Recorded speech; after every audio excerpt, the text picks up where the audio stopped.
कृष्ण हरे हरे जय जय राम कृष्ण हरे जय जय राम कृष्ण हरे हरे जय जय राम कृष्ण हरे कुंडलिक वरदा हरि विठ्ठल श्री ज्ञानदेव तुकाराम पंढरीनाथ भगवान की जय माऊली ज्ञानेश्वर जगद्गुरु तुकाराम और भाई समर्थन की जय।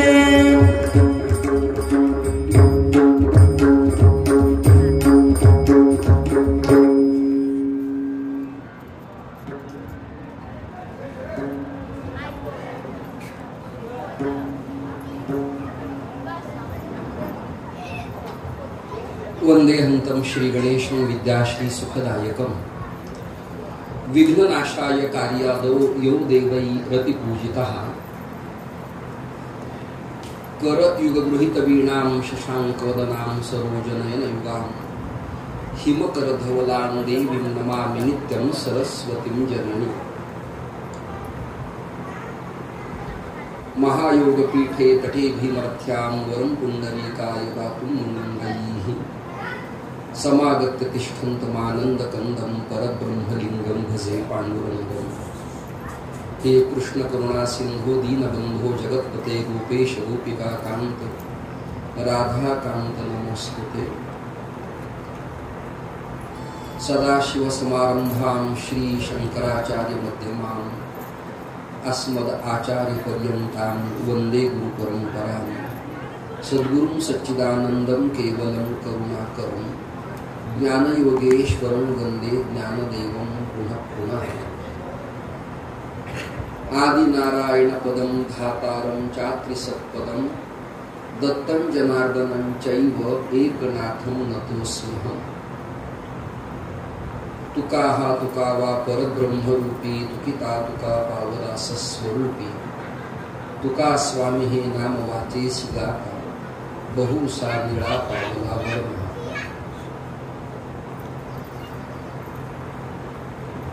सकल संतांच्या चरणावरती पाटणोली या पवित्र मातीमध्ये पनवेल जवळ वसलेलं हे गाव आणि या स्थानात भगवान श्री कृष्णचंद्र परमात्मा, किशोरी श्री राधा राणीजी, काळसिद्धनाथ महाराज, भगवती जगज्जननी जगदंबा, सद्गुरु श्री भगवान बाबा आणि वैराग्य मूर्ती वामनभाऊ महाराज या सर्वांच्याच अनुकंपेनं कृपांकित होऊन चिरंजीव हरिभक्तीपरायण श्री महेश महाराज सपत्नीक आपल्या भक्त परिवाराला, आपल्या बांधवांना, आपल्या सर्वत्रातल्या लोकांना बरोबर घेऊन पंचक्रोशीतील संत महंतांना निमंत्रण देऊन एक उत्तम ज्ञानसत्राची पर्वणी या पाटणोली आश्रमात त्यांनी आणि त्यांच्या विश्वस्तांनी आपल्याला उपलब्ध करून दिल्याबद्दल टाळ्यांच्या कडकडाटात त्यांचे एकदा मनपूर्वक आपण सर्वांनी स्वागत करूया। आज काही चिपळूण, रत्नागिरी, वैभववाडी, खेड, लोटे परशुराम, पनवेल, भिवंडी, वहाड या क्षेत्रातनं काही सज्जनांचं आज इथं येणं झालं।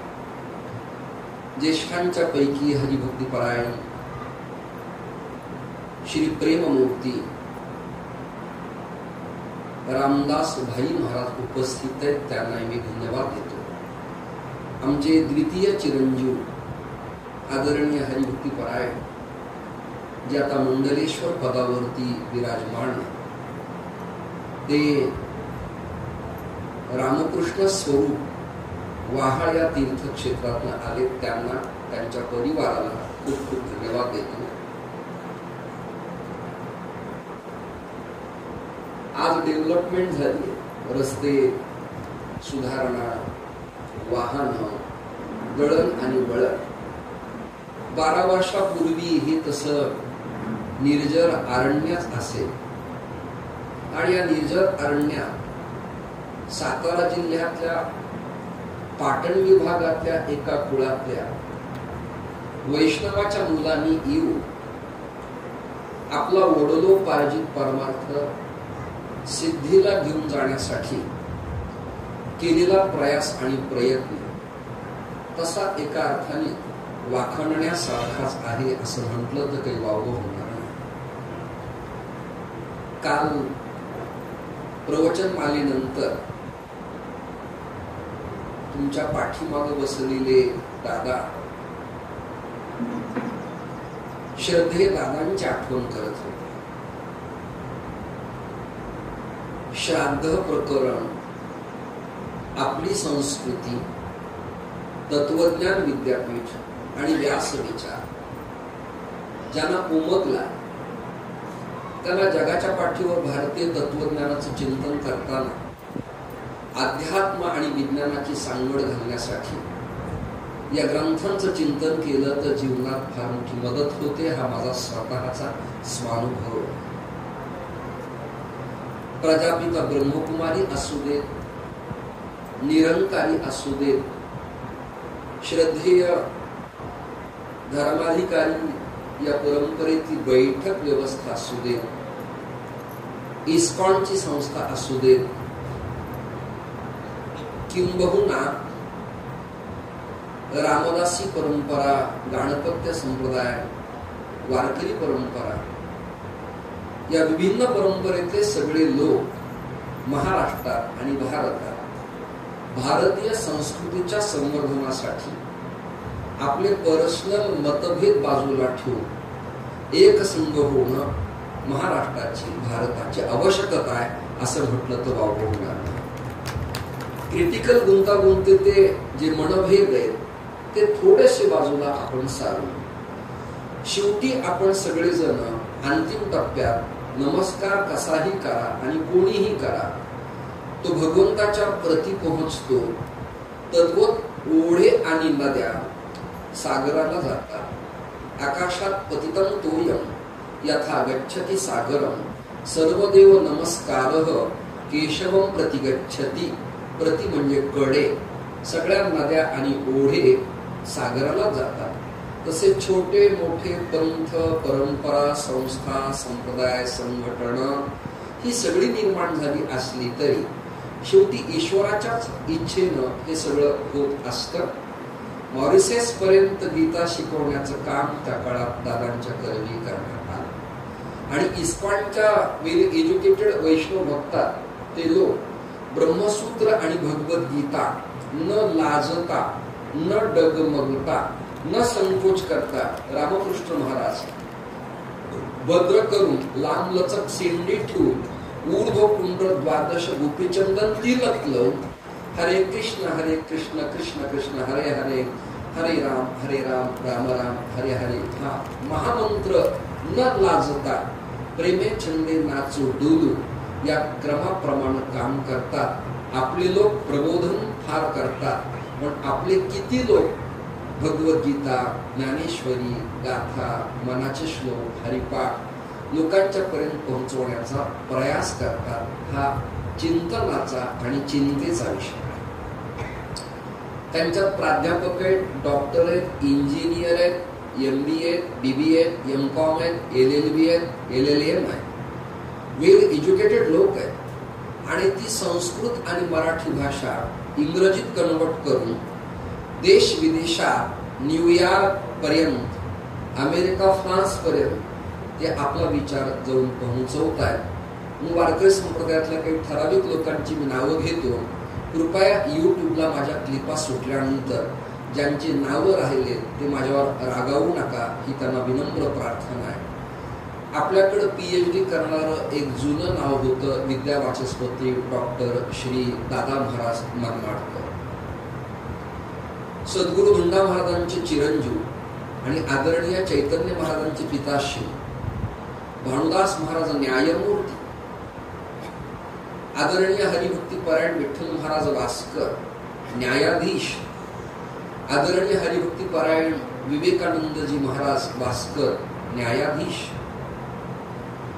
देहूकरांच्या परंपरेत श्रद्धेय आदरणीय बाळासाहेब महाराज देहूकर प्राचार्य प्रिन्सिपॉल पदापर्यंत पोहोचलेली व्यक्ती, आमचे सगळ्यांचे सन्मित्र विद्यावाचस्पती डॉक्टर रामकृष्ण महाराज लहवीतकर, भगवानगड निवासी महंत श्रद्धेय न्यायाचार्य डॉक्टर विद्यावाचस्पती नामदेव शास्त्री महाराज, काश्मीरी शैवा गमनात पुणे विद्यापीठात वडलो पारजित परंपरेचं आलेलं तत्वज्ञान आध्यात्मिक आणि त्याला वैज्ञानिक सामाजिक जोड घालत आपल्या प्रतिभेनं सगळ्या जगाला ज्ञानेश्वरी सांगणारे आदरणीय चैतन्य महाराज देगलूरकर, हे सगळे वेल क्वालिफाईड लोक आहेत. आदरणीय विद्यावाचस्पती आणि LLM lawyer doctor Shri Jaywant Maharaj Bodhle, संतश्रेष्ठ माणकोजी महाराजांचे वंशज. नाशिकात यशवंत पाठक, युम पठाण, कुलगुरू शिवाजीराव भोसले, श्रीधर गुप्ते, अशा अनेकांच्या याद्या तुमच्या समोर मला पेश करता येतील. नमुन्यादाखल एवढंच फक्त आपल्या कानावर घातलं की तुमच्या डोक्यातला जो भ्रम आहे, बुवा म्हणजे नाराज असलेला, घरातून पळून गेलेला, शिक्षण नसलेला, ज्याला काहीच आलं नाही तो आळंदीला गेला, मग बुवा झाला आणि मग कीर्तनानं त्याने कमवलं आणि लोक त्याचे शिष्य झाले.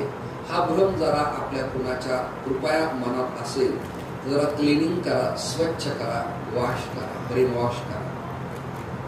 माझ्या दाढी जटेकडे पाहून तुम्हाला वाटेल का माझं क्वालिफिकेशन असेल म्हणून?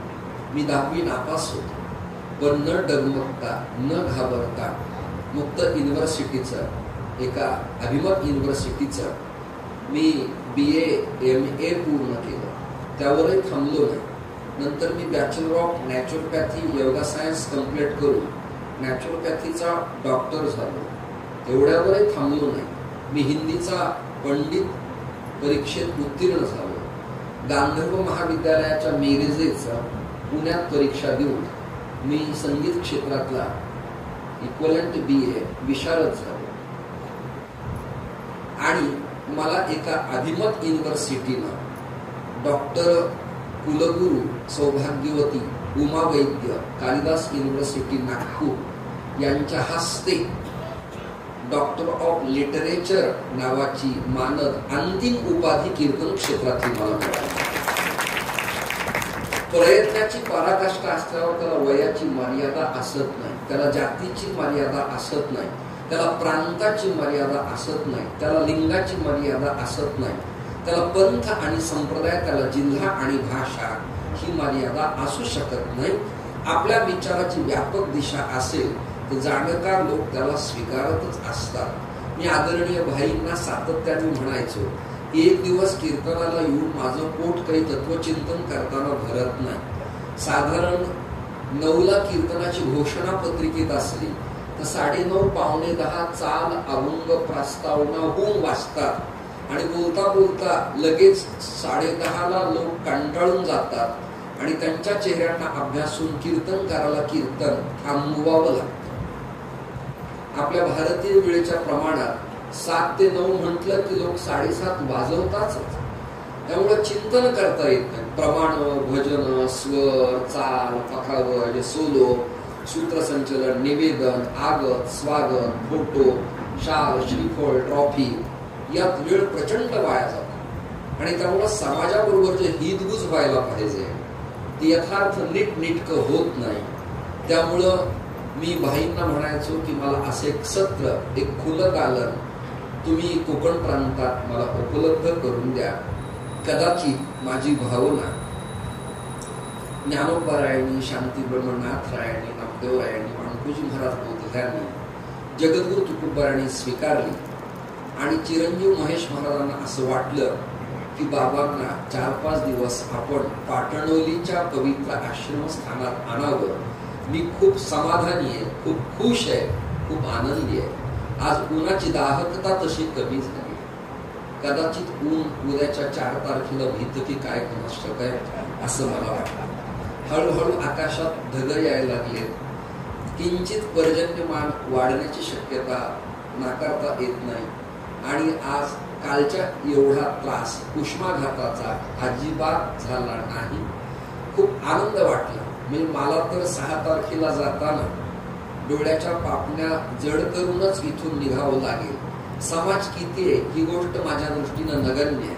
जे आहेत ते बेटर, श्रवण सुखाचा लाभ घेणारे, जाणकार, अभ्यासक आणि ऐकून समाजात हा मेसेज निरोप घेऊन काही परिवर्तनाची नांदी संप्रदायात घेऊन जाणाऱ्या सज्जनांच्यासाठी आपलं हे 4-5 दिवस अमृत मंथन सत्संग या ठिकाणी आपण ठेवलेला आहे. तो आपण स्वीकारत आहात. काल मी तुमच्या समोर गणपती या स्वतंत्र देवतेच्या बाबतीत चर्चा केली.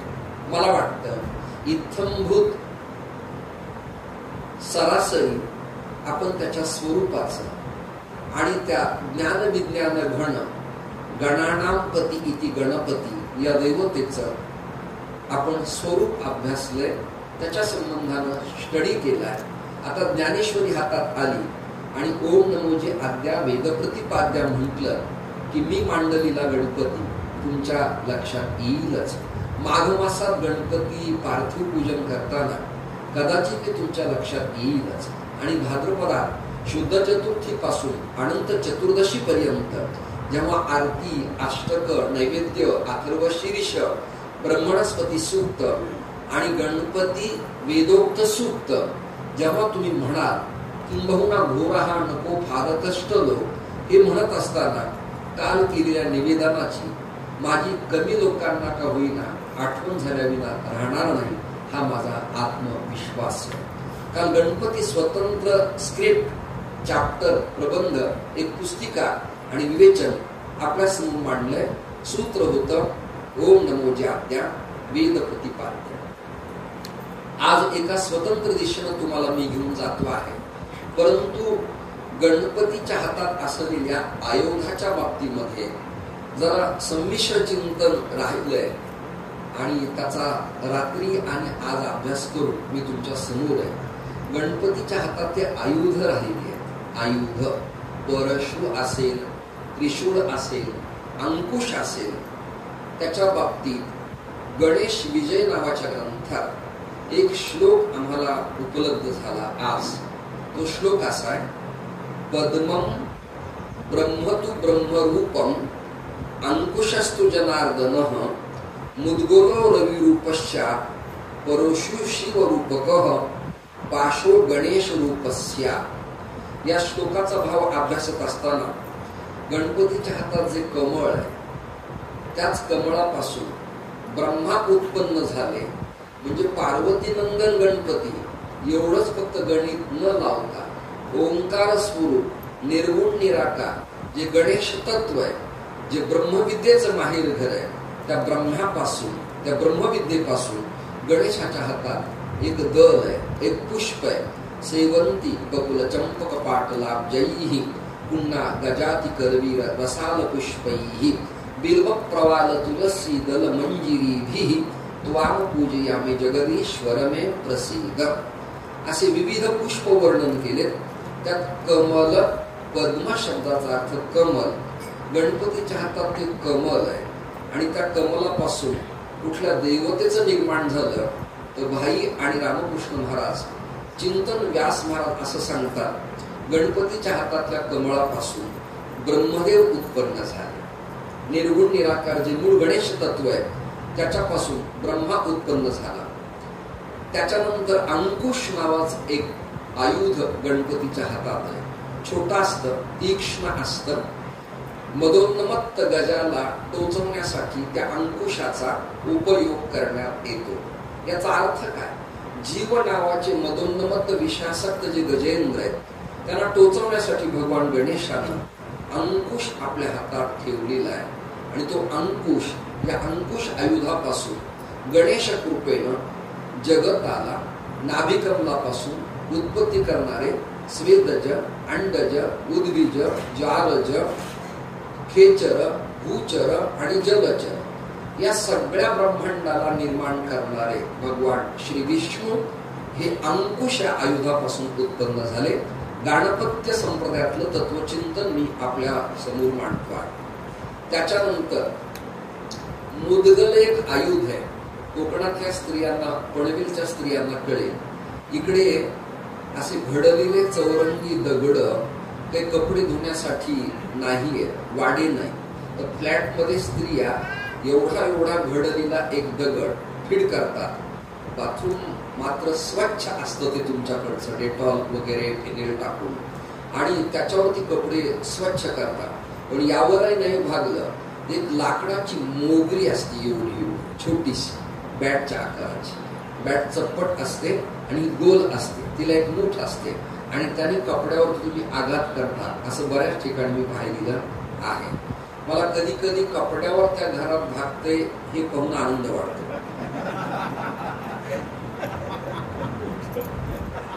मला यापेक्षा पानसट विनोद करायची आवश्यकता नाही. तुम्हा सगळ्यांना कळतंय, तुम्ही ज्ञात आहे, तुम्हाला मी खूप धन्यवाद देतो. तसंच एक मुदगल नावाचा आयुध आहे भगवान गणेशाच्या हातात. आणि मुदगल युद्ध प्रसंगाला प्रहार करण्यासाठी गणपती वापरतात.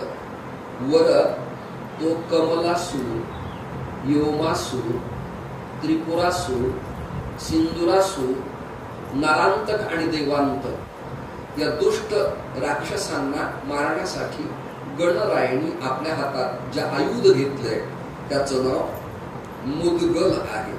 आणि मुदगल या आयुधापासून काय निर्माण झालं तर मुदगलो रवी रूपस्या. मुदगल या आयुधापासून रवी म्हणजे सविता, सविता म्हणजे भास्कर, भास्कर म्हणजे दिवाकर, आणि सगळ्या सोपं सूर्यनारायण. सूर्यनारायण या आयुधापासून जन्माला आले. गणेशाच्या हातात परशु आहे, परशु. आता ह्या कथा ऐकून आणि चिंतन ऐकून बऱ्याच लोकांच्या मनात शंकेची पाल चुकचुकल्या विना राहणार नाही. आणि चांगल्या ऐकणाऱ्यांना शंका यायलाच पाहिजे आणि त्याचं निरसन व्हायलाच पाहिजे सत्संगाच्या माध्यमातून. शंकर आणि पार्वतीचा पुत्र गणपती असं आपण सांगतो. पण कृत, त्रेता, द्वापार आणि कली प्रत्येक युगात गणपती कुणापुढं अवतीर्ण झाले एक स्वतंत्र शास्त्र. मी कधीतरी तुमच्याकडं असं एकदा येईल, पुन्हा एकदा पुढच्या उपक्रमाला, की भागवत पुराण लोक खूप ऐकताय, रामायण खूप ऐकताय, आणि त्या पंडित प्रदीप मिश्रांच्या माध्यमातून शिवपुराणाच्या कथा आता वारकरी बुवा लोकही करायला लागलेले. श्रोते हो, माझं चिंतन ऐका. मी पुढे कधीतरी आपण सलग 7 दिवस गणेश पुराणाचं चिंतन करूया. गणेश पुराणाचं हे प्राथमिक काल सांगितलं त्यात येईलच, पण गणेश पुराणाच्या कथा प्रतिपादन करता येतील. तर कधी भगवान गणेश पार्वतीच्या उदरी उदयाला आले, तर कधी गणेश युगपरत्वे निर्माण झाले, कधी ते कृष्णपिंगाक्ष झाले, कधी ते गजकर्ण झाले, कधी ते वक्रतुंड झाले, कधी लंबोदर झाले, कधी ते लालगुंद झाले, तर कधी ते अश्वावरती बसले. काही युगातल्या गणपतीची चित्र सिंहावर बसलेले सुद्धा आहेत. आणि कलियुगात जी गणपती मूर्ती ती अश्वारूढ मूर्ती आहे. अश्व म्हणजे घोडा, घोड्यावरती बसलेली. हे युगपरत्वे आपल्याला फक्त कॉमन उंदरावरती बसलेले पार्वतीचे पुत्र गणपती इथपर्यंतच ठाऊक आहे. गणपतीचे विविध अवतार भिन्न भिन्न ठिकाणी झाल्याचे पुरावे गणेश पुराणात महर्षी वेदव्यासानं आणि मुद्गलाचार्यांनी प्रतिपादन केलेले आहेत. आमचे हेरंब महाराज, अंकुशधारी महाराज, मोर्या गोसावी, चिंतामणी महाराज यांचं आडनाव शाळीग्राम आणि गोत्र हरितस हे सगळे कर्नाटक राज्यातल्या शाली गावचे. त्याच वंशात अनंत प्रल्हाद नावाचे भक्त झाले आणि त्यांच्या वंशात हा वरद नावाचा मुलगा बीड जिल्ह्यातल्या लिंबागणेश तीर्थक्षेत्रातला क्षेत्रोपाध्याय पर्यायी त्या गादीचा उत्तराधिकारी आहे. श्रोते हो, अशा कुळातील लोक यायलाही सत्संगाचं भाग्य असावं लागतं. त्याचं वय किती नगण्य आहे, पण त्यांच्या परंपरेला मान सन्मान आपल्याला द्यावा लागतो. जसं धोंडोपंत दादा ठाकरे, शिरवळकर आहेत, वासकर आहेत, यांच्यातला मुलगा छोटा असला तरी त्यांच्या त्या दादी परंपरेला अभिवादन करावं लागतं. तसं मी तुमच्या समोर उदाहरण मांडलेलं आहे. आता चिंतन आहे. पाश नावाचं जे प्रकरण आहे त्याच्यापासून कोण उदयाला आला, तर पाशापासून प्रॅक्टिकली गणपती आणि परशुपासून भगवान शंकर उदयाला आले. म्हणजे एकाच गणपतीनं अनेक गणांचे रूप धारण केले असा त्याचा अर्थ आहे. आता भाई आणि रामकृष्ण महाराज आणि आदरणीय श्री महेश महाराज मनपूर्वक श्रवण करा. तुम्हाला जरा कंटाळा होत असेल, भजन नाही, वाजवायला नाही, प्रमाण नाही, टाळ नाही, पण मी स्वतंत्र आनंदासाठीच आलोय. शेवटी तुम्ही हे जे गाणं देगा म्हटलात तरी काही हरकत नाही. एखादं भजन यांना कंटाळा आल्यावर आपण म्हणत जाऊ. मला हे जर आपण गात वाजवत गेलो तर चिंतनाला संधी मिळणार नाही, म्हणून मी हा एकांत शोध दिला आहे. आता नीट ऐका.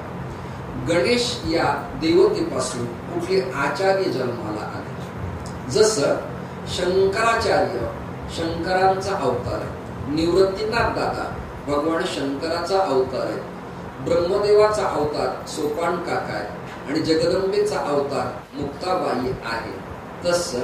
तसं नाथराय महाविष्णूचा अवतार आहे, जगद्गुरु तुकोबाराय महाविष्णूचा अवतार आहे. हे जसं तसं गणेश या देवतेपासून गणपत्य आचार्य कोणते जन्माला आले, त्याचं नाव आहे गणकाचार्य. आणि अथर्व शीर्षात त्यांचं नाव आहे गणक ऋषीही. अंडरलाईन करा, गणक ऋषीही. गणपती देवता ओम गं गणपतये नमः. ते गणक ऋषी, त्यांचं नाव गणकाचार्य. सूर्य या तेजाच्या देवतेपासून, ते पंचीकरणच सांगतोय सगळं फिजिक्स. सूर्य या देवतेपासून जे आचार्य जन्माला आले त्यांचं नाव जगद्गुरु गणपत्य मुदगलाचार्य. हे मुदगल तीर्थक्षेत्र ब्रह्मगिरीहून निघालेली गोदावरी रामकुंडापर्यंत आली आणि तिथून जे वाहत ती राजमाहिंद्रीला गोदावरी जिल्ह्यात आंध्र प्रदेशात सागराला जाऊन भेटली. त्या गोदावरीच्या तीरावरती आपल्याकडं जिंतूर, परभणी, मंठा आणि माजलगावच्या जवळ मुदगल नावाचं तीर्थक्षेत्र आहे. आणि मुदगल तीर्थक्षेत्र हे जगद्गुरु मुदगलाचार्यांचं स्थान. रामकृष्ण महाराजांना माहिती आहे, जे आचार्य लोकांना माहिती नाही ते सांगायचं एकमेव काम तुमच्या कृपेनं अमृत आश्रमाने केली आहे, याच्या जाणीव. विष्णू स्वामी आचार्य संप्रदायात कोणाला माहिती नव्हते, प्रयत्नपूर्वक मी मांडले. अर्थात आपल्या काही बुवांना ते न कळल्यामुळे मी सांगायचे थांबवले. मला कळले पण त्यांना न कळल्यामुळं मी थांबवलेलं आहे. क्रोधी अविश्वासी त्यासी बोध करायचा, व्यर्थ आपली वाचा सिनवू नये. त्यांना सांगू नाही कळत नसेल तर आपला वेळ वाया न दवडता भगवत चिंतनात आपण एकाग्र मन करावं. सूर्यापासून मुदगलाचार्य झाले. आणि शंकर या देवतेचा अवतार कोण असेल तर पराशरांचे पुत्र व्यास आणि व्यासांचे पुत्र श्री शुकाचार्य हा शंकराचाच अवतार आहे, शुकाचार्य. आणि रामदास स्वामींच्या बाबतीत असं म्हटलंय, शुकासारिखे पूर्ण वैराग्य ज्याचे, वशिष्ठा परिज्ञान योगेश्वराचे, कवी वाल्मिका सारिखा मान्य ऐसा, नमस्कार माझा सद्गुरु रामदासा. शुकांच्या सारखं वैराग्य. आणि वैराग्याची व्याख्या करताना निश्चलदासांनी त्या विचारसागरात अशी केली, इहलोकापासून ब्रह्मलोकापर्यंत अनुकूल त्यागाच्या इच्छेला वैराग्य म्हणतात. अनुकूल त्यागाच्या इच्छेला, फॉर एक्झाम्पल सौभाग्यवती राधा आणि श्री महेश महाराज यांनी मला कथेच्या पूर्वसंध्येला आदल्या दिवशी रेशमी वस्त्र आणले. दृष्टांत चाललाय. चांदीची एक प्लेट आणली, त्यात चांदीची एक वाटी आणली, त्यात वेलदोडे, कल्पी खडी साखर, एक तुळशी दल ठेवलं, माझ्या कपाळाला चंदन लावलं आणि बाबा या नात्यानं मला ते समर्पित केलं. त्यांनी समर्पित केल्यानंतर मी घेणं हा झाला भौतिक विलास, पण मला मिळूनही त्यागणं याचं नाव वैराग्य. इथे तुमच्या टाळ्या व्हायला हव्या होत्या. उद्या परवा जेव्हा आठवेल तेव्हा निवांत करायचं. म्हणजे पदार्थ प्राप्त व्हावा आणि मग तो त्यागावा, लग्न व्हावं, प्रपंच करावा आणि मग संन्यास घ्यावा, त्याचं नाव वैराग्य. लग्न न होताच कंटाळून अरण्यात गेला, त्याला फार काही तसं विशेष महत्त्व नाही. कदाचित नाना, बरं का नाना, कदाचित त्याचं मोडलेलं असू शकतं, कदाचित त्याचं जमलं नसेल. मी श्लोक देतो, आशक्त सहज साधू निर्धनो ब्रह्मचारीच वृद्धा नारी पतिव्रता. श्लोकाचा अर्थ सांगत बसत नाही. तुमच्याकडे हे रेकॉर्डिंग कायमस्वरूपी हार्ड डिस्कला संगणकात राहणारच आहे, त्यामुळे तुम्ही कधी पण याचं संशोधन करू शकता. शुकासारखं वैराग्य समर्थांचं जगद्गुरु तुकोबरायांचं, म्हणून धन्य तुकोबा समर्थ जेणे केला हा पुरुषार्थ. वैराग्य याला म्हणतात. विष्णू या देवतेपासून श्रीमद भागवतात जे 24 अवतार प्रतिपादन केले, गर्गसंहितेत 6 प्रतिपादन केले, वारकरी संतांनी 10 मानले आणि श्रीमद भागवतात अवताराची मीमांसा 24 प्रकरणात प्रतिपादन करण्यात आलेली आहे. बादरायण व्यास महाराजांचा जो अवतार आहे, नमोस्तुते व्यास. व्यास म्हणजे काय? नमन करतो, स्तुती करतो. कशासाठी? व्यास आहे बुद्धिमत्ता ज्यांची आसेचे ते, व्यापक विचाराची दिशा. आणि धर्मपीठ त्याचं नाव व्यास विचार, त्याचं नाव व्यास मंच. आता काही लोक, नेते लोक तर व्यास मंचावर उभा राहून शिव्या देतात, त्याला व्यास मंच कसं म्हणता येईल? आपले युवा लोक सुद्धा विणा घेऊन आदवा तद्वा बडबड करतात, अश्लील गाणे म्हणतात, अंगविक्षेप करतात, त्याला व्यास मंच कसं म्हणतात? व्यास परंपरेला तो प्रतिबंध आहे. गादी ऐसी कीर्तन मर्यादा आहे संतांच्या घरची, ही नारदांची व्यासांची परंपरा आहे. व्यापक विचार म्हणजे व्यास. फुल्लाल बिंदा यतपत्र नेत्र एनत्वया भारत तैल पूर्ण प्रज्वालितो ज्ञानमय प्रदीप. ज्यांच्या बुद्धिमत्तेनं भारत कमल परागू तत्वज्ञानाचा विकसित झाला आणि विश्वातले सगळे भ्रमर गुंजारव करत मकरंद चाकण्यासाठी यायला लागले आणि ऋणुझुणू व्हायला लागले. अशांच्यासाठी व्यास विचाराची आवश्यकता आहे. ते व्यास महाराज भगवान श्री नारायण विष्णू या देवतेपासून उत्पन्न झालेले आहेत. त्याला नारायण का म्हणतात? पाण्यात शयन करतात, नार अधिक अयण, नारायण नामकरण त्यांचं करण्यात आलं. त्याच्यानंतर ब्रह्मदेव हे जगत उत्पत्ती करते आहेत, चतुरानन आहेत. त्या चतुरानन ब्रह्म्याला प्रजापती असं एक पद आहे आणि त्या ब्रह्मदेवांच्या पासून जे ऋषी उत्पन्न झाले रामकृष्ण महाराज, त्यांचं नाव भृगु ऋषी आहे. भृगु. आणि भृगूंची क्षमता आणि ताकद एवढी होती की भगवंताला रागवत असत, कधी कधी आपला पायही उगारत असत आणि चरणानं चिन्हांकित करत असत. एवढी ख्याती भृगूंची आहे. तर भृगु हा ब्रह्मदेवाचा अवतार आहे. त्याच्यानंतर गाणपत्य संप्रदायात गुरु परंपरा काय ती रामदास भाई आणि आदरणीय नाना महाराज मनपूर्वक ऐका. काय संप्रदायाची परंपरा आहे? जसं आदिनाथ गुरु सकळ सिद्धाचा आपली परंपरा आहे, मुख्य महाविष्णू चैतन्याच्या मुळे आपली परंपरा आहे. आदिनारायण साराचे ते सार केला उपकार ब्रह्मदेवा ही वारकऱ्यांची परंपरा आहे. नारायणं पद्मभवं वशिष्ठं शक्तींच तत्पुत्र पराशरंच व्यासं शुकं गौड पादं महंतम ही शंकराचार्यांची गुरुशिष्य परंपरा आहे. गजकंठणीची आदिनाथं गुरुवंदे कंथणी ज्ञानसागरं धुंडीराजं प्रणम्यादो निर्गुणंच जनार्दनं ही परंपरा आहे. तशी गणपतीच्या आचार्यांची गुरुशिष्य परंपरा काय? ज्ञानदेवासार जोजविले म्हणजे दादांनी माऊलींना, माऊलींनी काकाला, काकाप्रमाणेच मुक्ताईला ज्ञान जसं आलं तसं गाणपत्य संप्रदायात हा ओल्ड अँड गोल्ड संप्रदाय फार जुना आहे. ते जुने संप्रदाय सगळे श्रोते हो. या गाणपत्य संप्रदायात पहिले आचार्य गणकाचार्य. द्वितीय क्रमांकाचे मुद्गलाचार्य, तिसऱ्या क्रमांकाचे वेदव्यास. गणपत्य महाभारत लिहिताना बुद्धी कुंठित झाली होती महर्षी वेदव्यासांची. गणपतीचं स्तवन केलं, गणपती प्रसन्न झाले आणि मग गणेशाच्याच कृपेनं यदा लंबोदर महांती सतां मृत्यूह संभवम अशी प्रार्थना केली.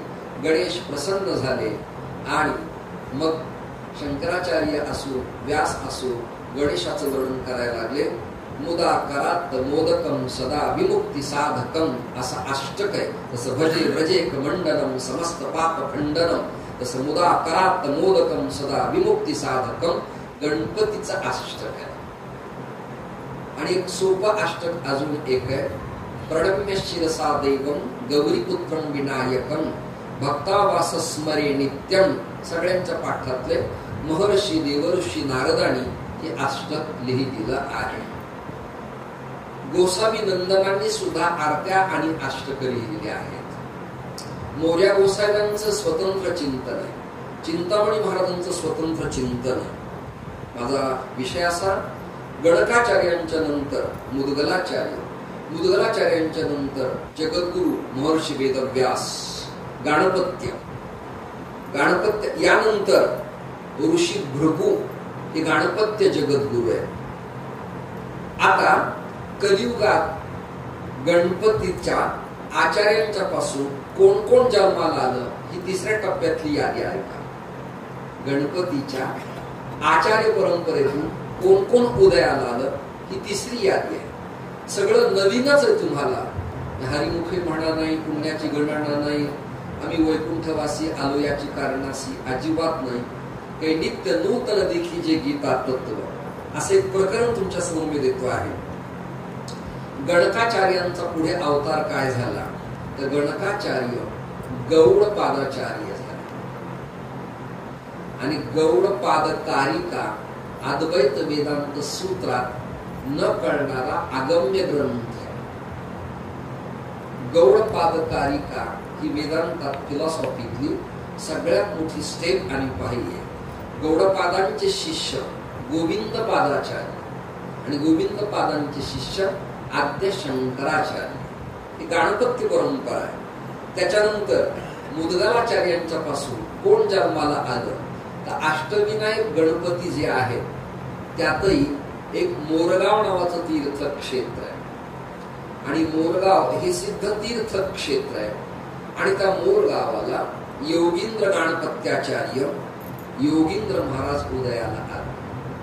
डोक्यावर पदर, हातात दंड, त्रिपुंड गंध, कपाळाला सिंदूर, प्रवाळाची माळ. प्रवाळ, प्रवाळ म्हणजे पोवळा. जुन्या स्त्रियांच्या मंगळसूत्राच्या मध्ये एक पोवळ्याचा मणी असायचा. क्षमा मागून सांगतो, मला काही राशी भविष्य आणि कुणाच्या प्रपंचातले सुखदुःख सांगता येत नाही. विनाकारण उद्यापासून मला भेटायला तुम्ही सुरुवात करता. पण ज्यांचा मंगळ स्वामी आहे त्यांनी मिनिमम आपलं भलं व्हावं असं वाटत असेल तर गणपती आणि मारुती या सेंदराच्या दोन देवतेची सेवा करावी. भगव किंवा लाल अंगाचं उपकरण आपल्या अंगावरती असावं. मिनिमम त्याच्या साडीच्या पदराचा काठ तरी लाल भगव्या रंगाचा असावा. प्रवास करताना त्याच्या गाडीच्या नेम प्लेटला किंवा त्या नंबर प्लेटच्या जवळ लाल रंगाचं रेडियम मिनिमम असावं. मला संन्यास घेण्याची पहिल्यापासूनच आवड होती. भगव्या कपड्यातले साधू दिसले की माझ्या जवळचे 50, 100, 200 देऊन मी त्यांना नमस्कार करायचे. काही साधू रागवायचे, शिव्या द्यायचे, काही धक्का द्यायचे, तरी निर्लज्जासारखं मी जायचे त्यांना भेटायचे.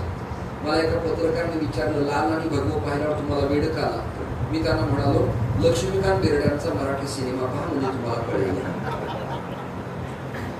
नाही कळलं? एक सिनेमा आहे, त्याला लाल रंगण दिवा दिसला की संचार होतो. तसं माझं जीवन होतं. आणि अंतिम टप्प्यात भाई आणि रामकृष्ण महाराज माझा संकल्प मी सिद्धीलाच नेला. तुम्हाला सगळ्यांना तुका म्हणे, आम्ही जी जी इच्छा करू ते ते कल्प करू पूर्वीत असेल. सत्य संकल्पाचा दाता नारायण परमात्मा आपलं मनोरथ पूर्णच करतो, कामधेनू पूर्ण करते. त्यामुळे आपलं ध्येय आणि रस्ता प्रशस्त आपल्याला कळला की उशीर लागतो पण मुक्कामाचं गाव 100% येतं, हा माझा आत्मविश्वास.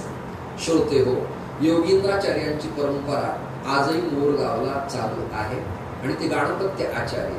तर मंगळ स्वामी ज्यांचा असेल त्यांनी पवळं घातलं पाहिजे. त्याला अजून एक नाव आहे तुमच्या रत्न परंपरेमध्ये, नाही, अंगठीत ते घालावं लागतं लाल बुंद. नर्मदेच्या गणपतीच्या रंगाचं लाल बुंद असतं, प्रवाळ. नेमकं मला त्याचं नाव आठवत नाही, असं चालू. तर ते प्रवाळ धारण केलं पाहिजे. मुंगा बोलते सुमुंगा अभिपकाच्या. ते कीर्तनात विठ्ठल विठ्ठल म्हणा आणि मग ते लक्षात येतं, आपल्याला इथे चान्सेसच नाही. तो धारण करावा लागतो. ऐका पुढे. मुद्गलाचार्यांच्या पासून गणेश योगींद्राचार्य जन्माला आले आणि पुढे शुकाचार्यांच्या पासून कोणता अवतार झाला असं जर मला कोणी विचारलं तर त्यांचं नाव आद्य जगद्गुरु शंकराचार्य.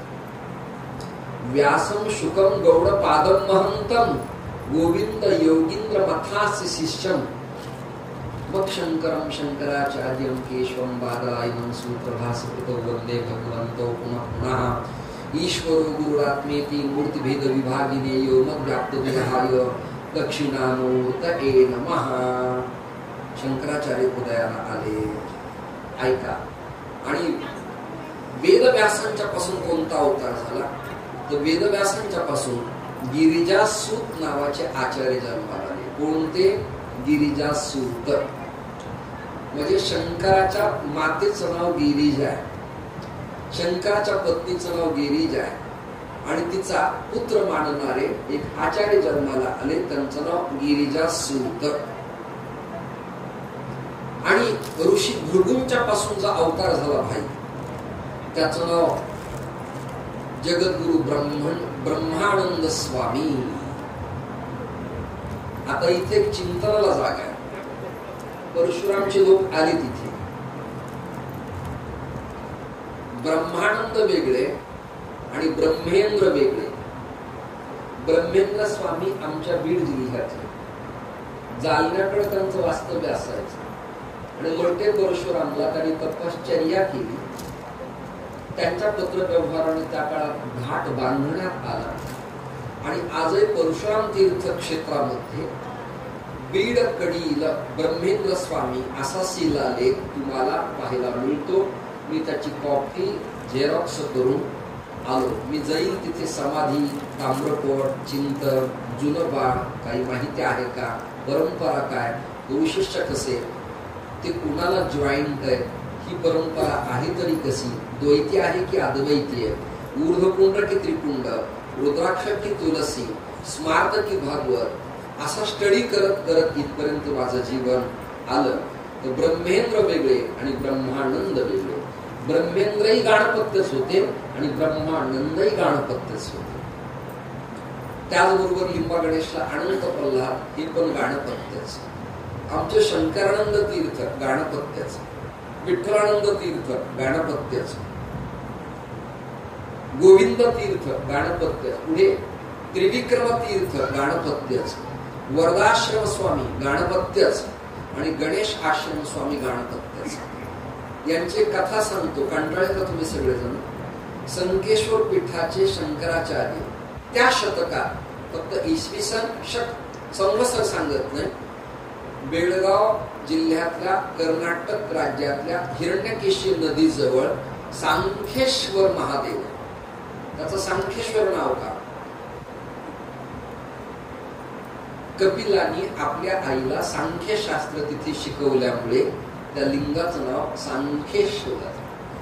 आणि इब्राहिम आदिलशहाचा वजीर पठाण रणदुल्ला खान नावाच्या मुसलमान सरदारानं त्या धर्मपीठाला काही दृष्टांत घडल्यामुळे, प्रचिती आल्यामुळे, अनुभवामुळे, श्रद्धा बसल्यामुळे, मेलीला मुलगा जिवंत झाल्यामुळे आणि अंध झालेल्या बायकोला डोळे आल्यामुळे रणदुल्ला खान नावाच्या मुसलमानानं त्या काळात 12,500 एकर जमीन संकेश्वर शंकराचार्य मठाला दान करण्यात आली ते कंबाईंड पीठ आहे, संकेश्वर करवीर पीठ. सांगण्याचा हेतू असा की त्या पीठावरचे शंकराचार्य बीड जिल्ह्यात मराठवाड्यात माझं जे जन्मस्थान आहे गाणपत्य तीर्थ क्षेत्र आहे, नवगणपती युक्तम राजुरी पुण्यक्षेत्रम. त्या गणपती मंदिरामध्ये संकेश्वर पीठाचे शंकराचार्य आले. दंडी संन्याशांनी देवाला पाया पडायचं नाही, दंडी संन्याशांनी वास्तुशांतीला जायचं नाही, श्राद्ध तर्पणाला जायचं नाही, विवाह कर्माला जायचं नाही, आणि नमस्कार करताना मानेचा करू द्यावा पण नमस्कार करू नये. क्रम आहे, परंपरा आहे. त्याचं कारण आहे ज्ञानोपरायण पाहे पा ध्वजेचे चिरकुट राया जतन करीता कष्ट, तैसा मी एक पतित परी तुझा मुद्रांकित. याला एक मुद्रा आहे. ती मुद्रा आपल्या हातात असल्यामुळे तिचा अपमान न होता ती मुद्रा आणि दंड देवाच्या छातीला चरणाला स्पर्श करावा लागतो. ही संन्याशाच्या नमस्काराची प्रथा आहे. संकेश्वर पीठाचे शंकराचार्य राजुरीला माझ्या जन्मस्थानी बीड जिल्ह्यात गणपतीच्या पाया पडण्यासाठी आले. दंडाने अभिवादन केलं. तिथे माझे पंजोबा, त्यांचं नाव शाहुदेव भट्ट, कंसात संन्याशानंतरचं नाव गणेश आश्रम स्वामी, यांना सगळ्यांनी बोलवलं की शंकराचार्य आले. कोणत्याही दंडी संन्याशाचं हेड ऑफ डिपार्टमेंट आहे शंकराचार्य, गुरुगादी. आमचे गणेश आश्रम स्वामी आले, दंडाला दंड लावला. आणि त्याच्यातही प्रथा आहे, दर्शनामी संन्याशी ते गिरीपुरी भारती ते ओम नमो नारायण म्हणतात, आणि दंडी संन्यासी ओम हरी म्हणतात. या गुंतागुंती कळायला मला 65 वर्ष गेली. ओम हरी म्हणतात. ओम हरी झाला, आलिंगन झालं, आणि संकेश्वर पीठाचे शंकराचार्य म्हणाले, तुम्ही या गावातले दंडी आहात, आम्हाला आनंद वाटला. यज्ञ होणारे देशमुखांच्या गडीवरती आपणही यावं. ते म्हणाले, देशमुखांनी बोलवलं नाही मला. तेवढ्यात देशमुख हसले आणि म्हणाले, करून करून भागले आणि देवपूजेला लागले, संसार प्रपंच केला आणि आता संन्यास घेतला. आम्हाला माहिती तुमची किती लायकी आहे ते. हे वाक्य स्वामींना लागलं आणि शंकराचार्यांना वाईट वाटलं. पुढचं ऐका. यज्ञ पूर्ण झाला. गणपतीची आरती आणि नैवेद्य करत असताना शंकराचार्य म्हणाले, देशमुखांच्या शब्दाकडे लक्ष देऊ नका. शंकराचार्य नात्याने तुम्हाला दंडी स्वामी म्हणून मी बोलवतो, तुम्ही आसनावरती बसा. आसनावरती बसवलं आणि आश्चर्य ऐका, टाळ्या वाजवाल तुम्ही. मोदकाची पाटी ठेवली. कालच मोदक चिंतन केले. प्रकर्षेन मोदः इति प्रमोदः. मोद म्हणजे आनंद देणे. गणपतीच्या हातातला मोदक जीवाला आनंद देतो आणि अद्वैत वेदांत देतो. काल झाला विषय. मोदकाची पाटी ठेवली. ऐका ना, जसं आपण तुळशी ठेवतो तसं गणपतीच्या नैवेद्यामध्ये शमी नावाच्या वनस्पतीचं पान ठेवावं लागतं. शमी म्हणजे सौंदड नावाचं झाड, त्याचं पान ठेवायचं किंवा दुर्वेनं पाणी फिरवायचं, म्हणजे गणपती तो नैवेद्य स्वीकारतात. स्पेशल गणपती चिंतन चाललंय आपलं. गणपतीनं गणेश आश्रम स्वामींना नैवेद्य दाखवल्याबरोबर गणपतीनं सोंड लांबवली, पाठीतले 11 मोदक खाल्ले. या कुळातला अमृत आश्रम माझे पंजोबा. आणि ब्रिटिशांच्या काळात जेव्हा भारत महाराष्ट्र त्रस्त झाला त्या काळात चंचल भारती नाव ठेवून, वाक्य नीट ऐका, तुम्ही न ऐकलेलं सांगतोय, चंचल भारती नाव ठेवून नरसिंह भांड नावाचे एक संन्यासी, ज्यांचं नाव पुढे स्वामी समर्थ अक्कलकोटकर झालं, ते येत असत आणि आमच्या गणेश आश्रम स्वामींना नाचत नाचत आलिंगन देत असत. हे गाणपत्य झाले. पारनेरकर महाराजांची परंपरा गाणपत्य आहे. पुंड महाराजांची परंपरा गाणपत्य आहे. अजून काही आठवतात का? धोंडीराज शास्त्री पाटणकरांची परंपरा गाणपत्य परंपरा. संकेश्वर आणि करवीर पीठाच्या शंकराचार्यांची परंपरा गाणपत्य परंपरा. गाणपत्य, शैव, शाक्त, सौर्य, वैष्णव या 4 परंपरा आहेत. आणि या 4 परंपरा एकत्र आणण्याचं काम जगाच्या पाठीवर एकाच वैष्णवाला करता आलं. त्याचं नाव ज्ञानदेव वैष्णव होता. मिळविली मानली वैष्णवांची. या सगळ्यांना एकत्र करण्याचं महत् भाग्य कैवल्य चक्रवर्ती संत सम्राट ज्ञानियांचे राजे महारावांचे राव श्री ज्ञानोबरायांना प्राप्त झालं. एक अभंग माझ्या हाती आला. तो गणराज गणपती आधी मन ही हाती, मन इंद्रियांचा राजा, त्यासी सर्व भावी पूजा. मन जीवाचा प्रधान, मन माझे नारायण, तुका म्हणे मन चंचल, हाती येईल गुरुचे फळ. अनेक अभंग अभ्यासाला माझ्या समोर आहेत, पण वेळ आपल्याला फारच कमी आहे. गणपतीच्या उपदेवता आहेत पार्षद, जसं शंकराच्या देवता आहेत नंदी, भृंगी, शृंगी, या शंकराच्या उपदेवता आहेत.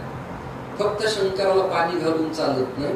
त्याच्या जवळची जी पिलावळ आहे, त्याच्या जवळची जी लढीवाळ आहे, त्यांना प्रेम द्यावं लागतं. मग शंकर आपल्याकडे पाहतात. त्यांना जर त्रास दिला तर शंकर किती पाणी घातलं तरी आपल्या डोळ्यात पाणी येईपर्यंत डुंकून पाहत नाही. नंदी, भृंगी, शृंगी यांना पूजावं लागतं. रामकृष्ण महाराज तसं गणपतीच्या काही देवता आहेत. ऐका, गणेश, गालव, गार्ग्य, मुद्गल आणि सुधाकर.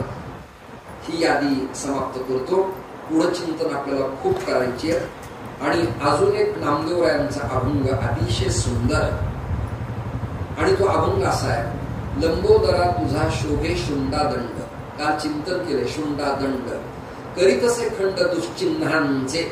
फ्रॉड वागणारे, वाईट वागणारे, पापकर्म करणारे जे लोक आहेत त्याला प्रतिबंध करण्यासाठी शुंडादंड म्हणजे सोंड माझी वाकडी आहे.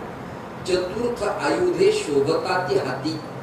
आता कोणत्या आयुधापासून कोणता अवतार आणि आचार्य झाले तुमच्या समोर मांडले.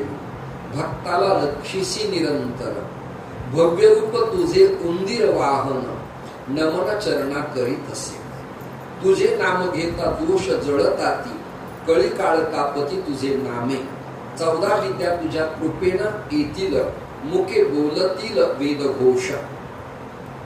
ऋणुझुणू पायी वाजता ती वाळे. ऐकूनी भुलले मन माझे. भक्तवत्सला ऐके पार्वती नंदना. नमन चरणा करीत असे. नामा म्हणे आता देई मज स्फूर्ती. वर्णित असे कीर्ती कृष्णजीची. आता शेवटची शंका आहे.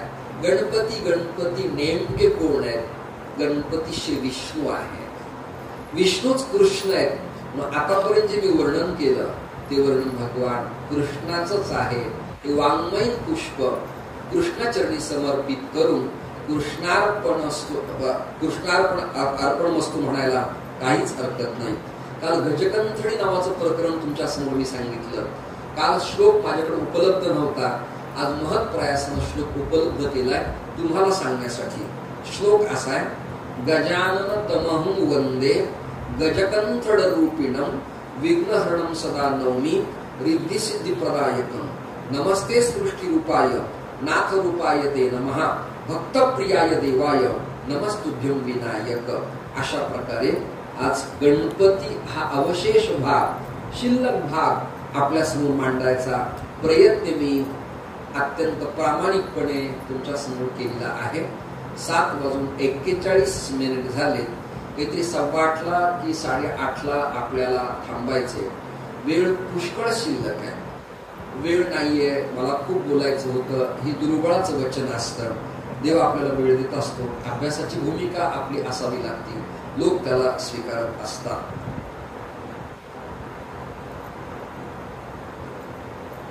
आपल्या भारतीय तत्वज्ञानात कुणाचं वर्णन नाही असं प्रकरणच नाही. ही भारत माता वसुंधरा अनेक रत्नांना प्रसवणारी जगदंबा आहे. ही धरित्री आहे, ही धरा आहे, ही मेदिनी आहे, ही पृथ्वी आहे. हिनं अनेकांना प्रसवलंय म्हणजे जन्माला घातलंय. अनेकांना स्तनपान केलं. इथे कवी, महानुभव, तार्किक, द्वैती, केवलाद्वैती, द्वैताद्वैती, हरिभक्त, शैव, नाथपंथी, जती, बैरागी सगळे जन्माला आले आणि सगळ्याला प्राधान्य या वसुंधरेनं दिलेलं आहे. नाथपंथाचा उदय आणि विकास हा एक विषय आजपासून तुमच्या समोर मी घेतो आहे. कदाचित आजही चालेल आणि उद्याही पुरून उरेल असा प्रदीर्घ प्रबंध हा आहे. नाथ संप्रदायाचा उदय आणि विकास अत्यंत महत्वाचं चिंतन. प्रत्येक परंपरेत जगद्गुरु शोधून काढलेत महाराज. काही लोकांना कळलं नाही त्याला मी काय करू, पण शोधलेत मी. श्लोक देतो तुम्हाला. आदिनाथो गुरुर्यस्य गोरक्षचयो गुरुः मत्स्येन्द्रं तमहं वंदे महासिद्धं जगद्गुरुं. नाथपंथात आदिनाथांच्या पासून जर आपल्याला जगद्गुरु कोणाला मानायचं असेल तर मत्स्येंद्रनाथांना जगद्गुरु मानावं हा स्वच्छात. सगळ्यांच्या प्रमाण पाठातले आता वारकरी परंपरेचे प्रमाण आहेत, त्यामुळे तुम्हाला ते हवं, बरं आणि आनंद देणारं वाटेल. गणपतीच्या बाबतीत प्रमाण काय म्हणतात? आदिनाथ उमा बीज प्रगटले, मत्स्येंद्रा लादले सहज स्थिती. शक्तीच्या कर्ण कुहरात, उमेच्या कानात मंत्र देत असताना सहज लीलया मत्स्येंद्राने ऐकला आणि मत्स्येंद्र नाथपंथाचे जगद्गुरु ललांभूत झाले. दशनामी संन्यासाच्या आखाड्याच्या आधीचा एक आखाडा आहे, त्याचं नाव गोरक्षनाथ आखाडा आणि त्याला दलीच्या म्हणतात. मठ नाही, दलीच्या. आणि त्यांच्या महंतांना पीर म्हणण्याची प्रथा आहे, पद्धत आहे. पीरजी ते त्याचे प्रमुख असतात. मत्स्येंद्रनाथ या परंपरेतले सर्वोत्कृष्ट जगद्गुरु ठरलेले आहेत असं वर्णन अनेक ग्रंथात आपल्याला पाहायला मिळतं. साधारण भाई इसवी सन 9व्या शतकाच्या कालावधीमध्ये नाथ संप्रदायाचा उदय आणि विकास व्हायला सुरुवात झाली. परंतु याला एक माझ्याकडे श्लोक आहे आणि भाई आणि रामकृष्ण महाराज मला मराठी रचना पण करता येतात बरं का. रचना काव्य प्रबंधाच्या चातुर्मासात कोरोना काळात एकांतात होतो, एक रचना मी लिहिली आहे. ती रचना अशी आहे. जगोद्धारा नवयोगेश्वरास कृष्णानि धाडीयले, तेहे नवनाथ जगी म्हणून या पंथाशी स्थापियले.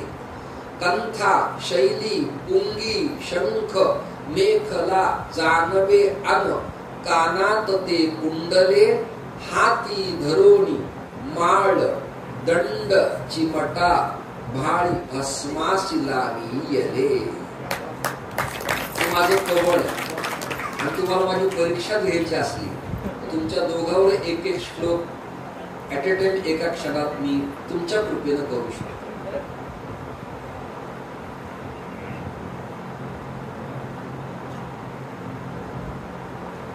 फॉर एक्झाम्पल, रामदास माझ्या जीवाचे जीवन समर्पिले म्हणत ये पायी. रामकृष्ण माझ्या जीवाचा जीव लग, शोधित असे भाग परमार्थाचा. झालं का? हे सहज लिहिलंय, असं पानचट नाही की तुमच्या जिभेवर, तुमच्या ओठावर मिशी, तुमच्या तोंडाला बशी, असं नाही. ठराविक सप्रामाण्यानं चिंतन, काही अभ्यास करून लोकांच्या समोर काव्य प्रबंधाच्या प्रमाणात मांडावी लागतात आणि द्यावी लागतात. त्याला लघु, गुरु, यती, खंड, अर्धाली हे व्याकरणाचे नेम पाळावे लागतात. म्हणजे त्याला कवण रचना काव्य प्रबंध लिहिता येत असतो. की नाथपंथ उदयाला आला कसा? तुम्ही कंटाळे नाही ना मधली इंटरव्ह्यू वगैरे करायची का? श्रोते हो, भगवान विष्णू परमात्म्याला दया आली. विष्णू परमात्माच गोकुळात नंदनंदन कृष्ण झाले आणि त्या कृष्णानं सगळ्या देवतांची कॅबिनेट मीटिंग घेतली आणि त्या कॅबिनेटमध्ये ठराव असा पारित करण्यात आला की जगाच्या कल्याणासाठी नवयोगेश्वरानं या पृथ्वीतलावरती नवनाथ व्हावं. तुम्हाला इथपर्यंत आणून सोडलंय. कोण कोणापासून नाथ झाला ही चर्चा प्रदीर्घ माझ्याकडे मोठी आहे, फक्त तुमच्या तात्पुरतं मी कानावर घालून ठेवलेला आहे. नाथ पंथ का पाना यारी सब दुनिया से न्यारा है, असं नाथ पंथात सारंगीवरती भजन म्हणण्याची प्रथा आणि पद्धत आहे. नाथ शब्दाचे भिन्न भिन्न अर्थ आहेत. नाथ शब्दाचा अर्थ स्वामी, नाथ शब्दाचा अर्थ मालक आणि नाथ शब्दाचा अर्थ अनाथावरती कृपा करणारा जो, त्याचं नाव नाथ. आणि आपल्याकडे प्रमाण आहे अनाथाचा नाथ जनार्दनी. म्हणून सगळे आपण म्हणतो पंढरीनाथ भगवान की, द्वारिकानाथ भगवान की, सीतानाथ भगवान की. ही नाथ पंथ परंपरा अशी चालत आलेली आहे. त्यामुळं यात अलख शब्द हा आदेश वाचक आहे.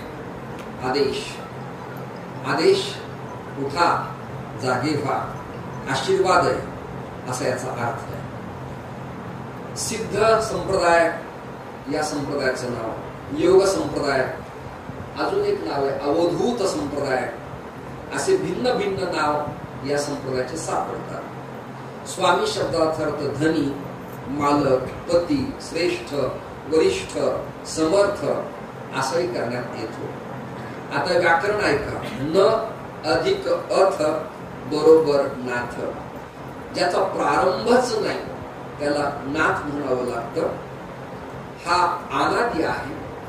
आणि या गोरख सिद्धांत संग्रह, गोरख बाणी, पिंडोत्पत्ती, परमार्थ सार, परशुराम कल्पसूत्र, नाथनंद प्रकाशिका, दत्तात्रय अवधूत गीता आणि गोरक्ष किमया गा या ग्रंथांचा समावेश आहे. ही माझी स्क्रिप्ट कात्रण आहे सातत्याने अभ्यासाची. हठयोग प्रदीपिका नावाचा योग साधनेचा ग्रंथ नाथ पंथातलाच आहे. अमनस्क योग नावाचा ग्रंथ आहे. या उरूनला एक शेतकरी कुटुंबात तपस्वी संत होऊन गेले. उरून, त्याच्यानंतर खोपटे नावाचं एक गाव आहे आणि ती पुढे जीवनमुक्त स्वामींची परमहंस परंपरा ठरली. ज्या परंपरेत आमच्या रामकृष्ण महाराजांची पितृचरण सातत्यानं योग ध्यान धारणेत आनंदात जीवन जगत आले, ती एक परंपरा. याला अमनस्क योग म्हणायचं. त्याच्यानंतर कौल ज्ञान निर्णय, ऐकताय ना, कौल ज्ञान निर्णय. त्याचबरोबर घेरण संहिता, नाथपंथाचे ग्रंथ सांगतोय, घेरण संहिता. अजून एक इंग्रजी ग्रंथ आहे, ऐका, Siddha Siddhanta Paddhati and other works of Nath yogin and a history of Indian philosophy. हे S.M. केम्ब्रिज नावाच्या तत्ववेत्यांनी हा नाथपंथाचा ग्रंथ प्रकाशित केला आहे.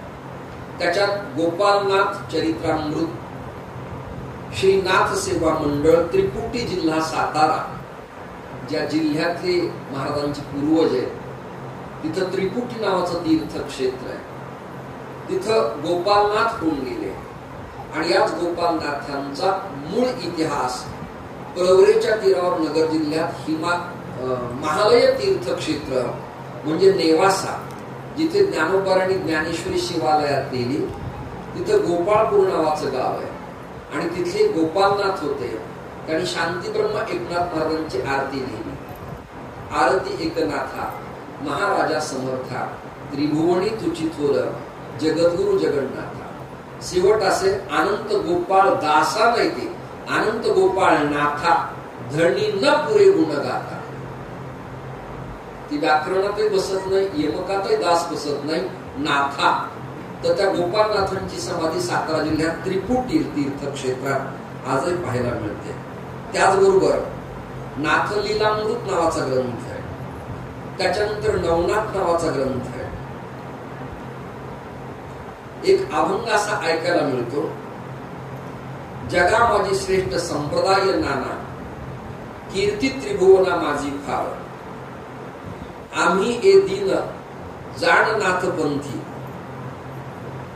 आमच्याकडं शूद्र की ब्राह्मण, क्षत्रिय की वैश्य, तो कोकणातला की वऱ्हाडातला, विदर्भातला की खानदेशातला, मराठवाड्यातला की पश्चिम महाराष्ट्रातला, तो स्त्री की पुरुष, तो ब्राह्मण की मराठा, राजपूत की मारवाडी, माळी की तेली, हा भेद शिल्लक राहत नाही.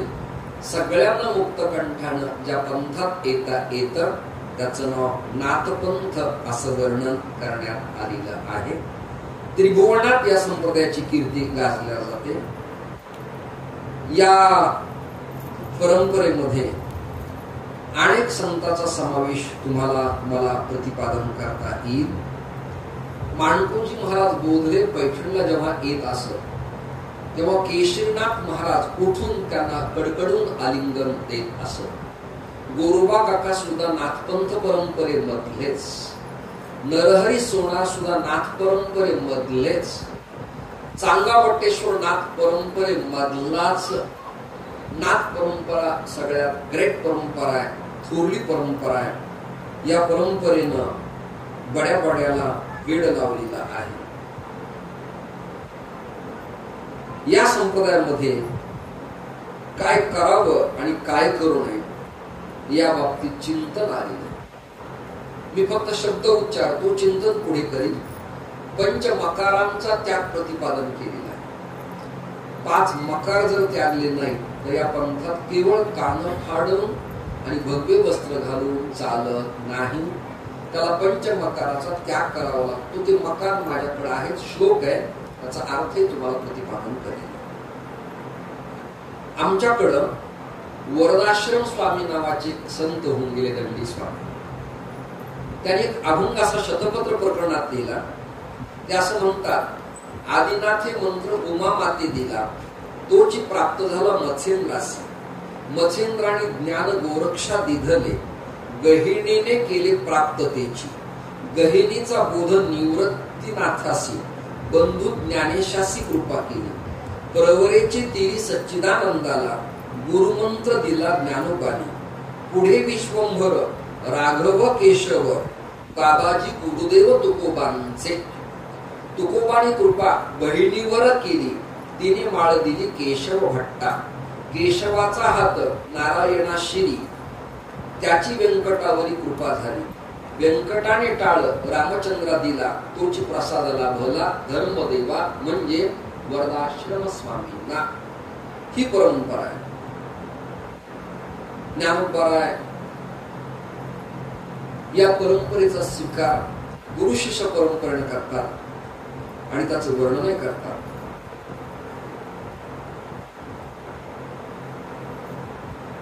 मग समाधी अव्यया, भोगावी वासना यया, ते मुद्रा गोरक्षराया दिधली मेनी. ही प्रेममुद्रा जी आम्हाला प्राप्त झाली आहे त्याची प्रेममुद्रा गोरक्षा दिधली. ही प्रेममुद्रा म्हणजे भक्तीची अनुलबोधी, भक्ती प्रेम वात्सल्य, भक्तीची स्निग्धता, भक्तीचा गोडवा, भजन कीर्तनाची आत्कृष्टता, दिंडीत नाचत गाजत वाजत टाळ दिंडी पताका घेऊन जाणं, ही प्रेममुद्रा आम्हाला प्राप्त झालेली आहे. त्याचबरोबर ज्ञानोबारांनी आपली परंपरा सांगताना आमच्या परंपरेत अभिषेक करून गादीवरती आचार्य कोण बसवले त्याची यादी दिली आहे ज्ञानेश्वरीमध्ये. कोणत्या आचार्यांना गादीवर बसवलं नाथ परंपरेत, आणि मत्स्येंद्र या जगद्गुरु नंतर सेकंड क्रमांकाचे जगद्गुरु कोण झाले ही ओबी ज्ञानोबा सांगतात. त्याने योगाब्जी सरोवरू विषय विध्वंसक विरू, ते कधी का सर्वेश्वरू अभिषेक केले. या काश्मीरी शैवागमनाच्या शंभवाद्वैताच्या गादीवरती, जगाच्या पाठीवरती मत्स्येंद्रनाथांच्या नंतर जगद्गुरु पदावर गादीवर कोणाला बसवलं असेल तर ते गोरक्षनाथांना बसवलं. मग तीही हे शांभव अद्वयानंद वैभव संपादिले सप्रभव श्री गहिनीनाथा. हीच परंपरा गोरक्षांच्याकडनं आमच्याकडं आली. गोरक्ष शब्दाचा अर्थ काय? गोरक्षा अनुचिकारा गोरक्षा, विश्वाची सुरक्षा तुमचे हाती. गोनाम इंद्रियांचं रक्षण करण्याचं सामर्थ्य ज्यांच्या अंगी आहे त्यांना गोरक्ष म्हणावं. ज्ञानेश्वरी 18, 17, 54, 56 म्हणजे रामभद्राचार्य आणि कृपालूजी जसे उपनिषदातले पेज आणि श्लोक सांगतात तसा क्रम तुमच्या समोर सांगितला. ज्ञानेश्वरी 18, 17, 54, 56 म्हणजे 2 ओव्या सांगितल्या 18व्या अध्यायातल्या. या परंपरेमध्ये काय काय लागतं? रामकृष्ण महाराज आपल्याकडे पताका लागते, चिपळ्या लागतात, टाळ लागतो, विणा लागतो. नाना बरोबर आहे ना? पखावज लागतो. हे उपकरण, ही इन्स्ट्रुमेंट, ही प्रकरण लागतात. लावणी, मृदंग, श्रुती, टाळ, घोष. नाथपंथात रामकृष्ण महाराज काय लागतात? आदरणीय महेश महाराज काय लागतात? काय लागतं? यादी देतो. शिंगी, पुंगी, त्रिशूळ, भस्म, रुद्राक्ष, स्फटिक, प्रवाळ, गुलाल, आबीर, गोपीचंदन, कंठी तुलसी हे प्रकरण नाथ संप्रदायाने प्रतिपादन केलेले आहेत. महाराष्ट्र परंपरेमध्ये आपण सकल संतांचा विचार जर केला, सगळ्या संतांचा, तर सगळे घराणे नाथपंथाला जिव्हाळी आहे. उदाहरणार्थ साखरे महाराजांचं घर नाथपंथ परंपरेला अटॅच. कसं म्हणाल तर तात्या, नाना, श्रद्धे विनायक दादा, परभणीकर गुरुजी, विश्राम गुरुजी, श्री कोल्हापूर तीर्थक्षेत्रातले रामचंद्र यादव पाटील, मुमुक्षु पाठशाळेचे हरिभाऊ आनंदा पाटील महाराज, गुरुवर्य निवृत्ती महाराज बत्ते, पितामह भीष्म, गुरुवर्य विष्णू महाराज कोल्हापूरकर, स्वामी दिव्यानंद पुरीजी महाराज, रुडी पाटील मानवत, जिल्हा परभणी, सगळ्यांचा समावेश नाथ परंपरेशी कनेक्ट मला अभ्यासायला मिळतो आहे. त्याचबरोबर मोठी यादी आहे. दिवळगाव नावाचं गाव आहे. दिवळगाव राजा आणि दिवळगाव मही आणि सिंदखेड राजा, तिथं जी परंपरा आहे त्या परंपरेमध्ये अशी यादी आहे. आदिनाथ, मत्स्येंद्र, गोरक्ष, गहिनी, निवृत्तीनाथ दादा, मग ज्ञानेश्वर महाराज म्हणजे ज्ञाननाथ, मग शिवदिनी, शिवदिनींची समाधी श्री आरफळकर मालकाच्या समोर नाथांच्या पिंपळपाराजवळ ज्ञानोबरायाच्या दर्शन मंडपाच्या उजव्या हाताला प्रदक्षिणा मारताना शिवदिनींची समाधी आहे. शिवदिनींचे शिष्य केशरीनाथांची पैठणला समाधी आहे. आणि त्या परंपरेत नरहरीनाथ महाराज दिवळगाव राजाला आहे. त्यांच्या गादीवर ऍडव्होकेट श्री मोहननाथ महाराज आणि आता सद्गुरू जोग महाराज शिक्षण संस्थेतून सुटलेला पोरगा तुम्हाला मामा मानतो त्याचं नाव श्री उद्बोधनाथ महाराज. ही परंपरा आपल्यासमोर मांडली. त्याचबरोबर चिन्मयानंद महाराजांची परंपरा उमरखेडची नाथ परंपरेलाच कनेक्ट आहे. सहजानंद, श्वासानंद, पितळे, मेहकर ही परंपरा नाथ परंपरेशीच कनेक्ट आहे. शंकरानंद केसापुरी कॅम्प तालुका माजलगाव जिल्हा बीड नाथ परंपरेशीच कनेक्ट आहे. आदिनाथ, मत्स्येंद्र, गोरक्ष, गहिनीनाथ, ज्ञाननाथ, मुक्ताबाई, चांगावटेश्वर, विठ्ठल किंकर पुसद जिल्हा अमरावती, चिन्मयानंद, सहजानंद, शंकरानंद ही परंपरा आहे. आणि त्या सहजानंदांचे शिष्य आणि गुरुबंधू तुकामाई, एहळेगाव, नांदेडकडे जाताना एहळेगाव, एहळेगावच्या तुकामाईंचे शिष्य श्री ब्रह्मचैतन्य महाराज गोंदवलेकर. तुम्हाला ही यादी ऐकायला भेटणार नाही यार, मनपूर्वक ऐका. मी खूप प्रयत्न करून मिळवलेलं धन हे लक्षात घ्या. ब्रह्मचैतन्य गोंदवलेकर आणि ब्रह्मचैतन्यांचे दुसरे शिष्य साताऱ्यावर ब्रह्मानंद स्वामी. त्याच परंपरेत श्री प्रल्हाद महाराज साखरखेडकर, त्यांचे शिष्य महामहोपाध्याय वेदांत, ब्रह्मसूत्र, गीता, न्याय आणि व्याकरणाचे ज्ञाते श्रद्धे यज्ञेश्वर शास्त्री कस्तुरे गुरुजी, सावरगाव, जिल्हा जालना. याद्या तुमच्या समोर मी देतो आहे, लक्षात धरा. या परंपरेमध्ये कापालिक, तांत्रिक, वज्रयाणी, शैव, वैष्णव, शाक्त अशा परंपरा कळत नकळत अभ्यासायला मिळतात. शंकराचार्य या परंपरेचं मनपूर्वक स्वागत करतायत. किंबहुना शंकराचार्यांच्या गिरीपुरी भारती सरस्वतींना ज्या मढी मिळाल्या, मढी म्हणजे मठ, संस्था, जागा, प्रवेशद्वार, विद्यापीठ, हे नाथपंथातूनच मिळालेलं आहे. म्हणजे head of department Ramakrishna Maharaj Nath आहे, स्वामी आहे, मालक आहे, धनी आहे. उद्या काळसिद्धांची जी परंपरा आहे ती आपल्या समोर मांडणं आलं, ती महेश महाराजांच्या पर्यंत मला यायचं. चिंतन करताना उगीच काहीतरी नाही करायची. वेळ लागला तर लागू देत, लोकाला कंटाळा आला तर आलू देत, लोकाला पटू देत न पटू देत, पण आपलं ध्येय, उद्दिष्ट आणि भूमिका आपण सोडायची नाही. हजारो लोकांतल्या 4 लोकांना चिंतनाच्या भूमिका आवडल्या, रिस्पेक्ट देणारे अभ्यासक निमंत्रण देतच असतात, या तिळमात्र शंका नाही. वज्रयाणी प्रकार अवघड आहे, तांत्रिक कापालिक प्रकार अवघड आहे.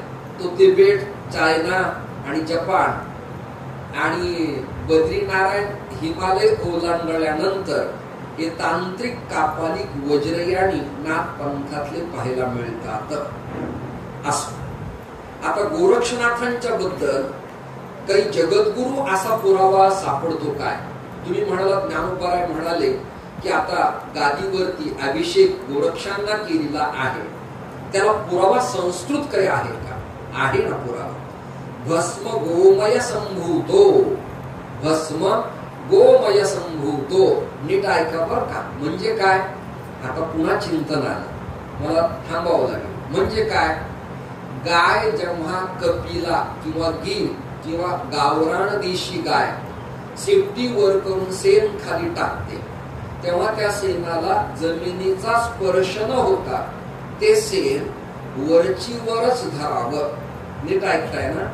वरची वरच धरावं, कोरं मडकं आणावं, सुगडं आणावं, मृत्तिकेचा घट आणावा, त्याला 2 छिद्रे पाडावेत, मडकं फुटून न देता ते गाईचं शेण त्या मडक्यात भरावं. लोणचं भरतो आपण तसं ते भरायचं. खाली गाईच्याच गोव्या कापरानं तूप टाकून पेटवायचं, 3 दगड मांडायचे, ते मडकं त्याच्यावर ठेवायचं. मडकं लालबुंद भाजलं की आतलं शेण सुकायला लागतं आणि ते पण भाजल्या जातं. ते वस्त्रगाळ करायचं आणि तसं भस्म लावायचं. हे भस्म शास्त्रानं पवित्र मानलेलं आहे. लक्षात आहे का तुमच्या सगळ्यांच्या? ते याला गोमय भस्म म्हणतात. जलमिती भस्म, स्थलमिती भस्म आणि योगमिती भस्म. एसटीत प्रवास करायचा, लक्झरी ट्रॅव्हलिंग करायची, विमानाने जायचे, हेलिकॉप्टरने जायचंय, ट्रेन मध्ये जायचंय, काय करायचं कळत नाही, गाडीत जायचंय, भस्माचा डबा विसरला, मग काय करायचंय? वाक्य ऐका.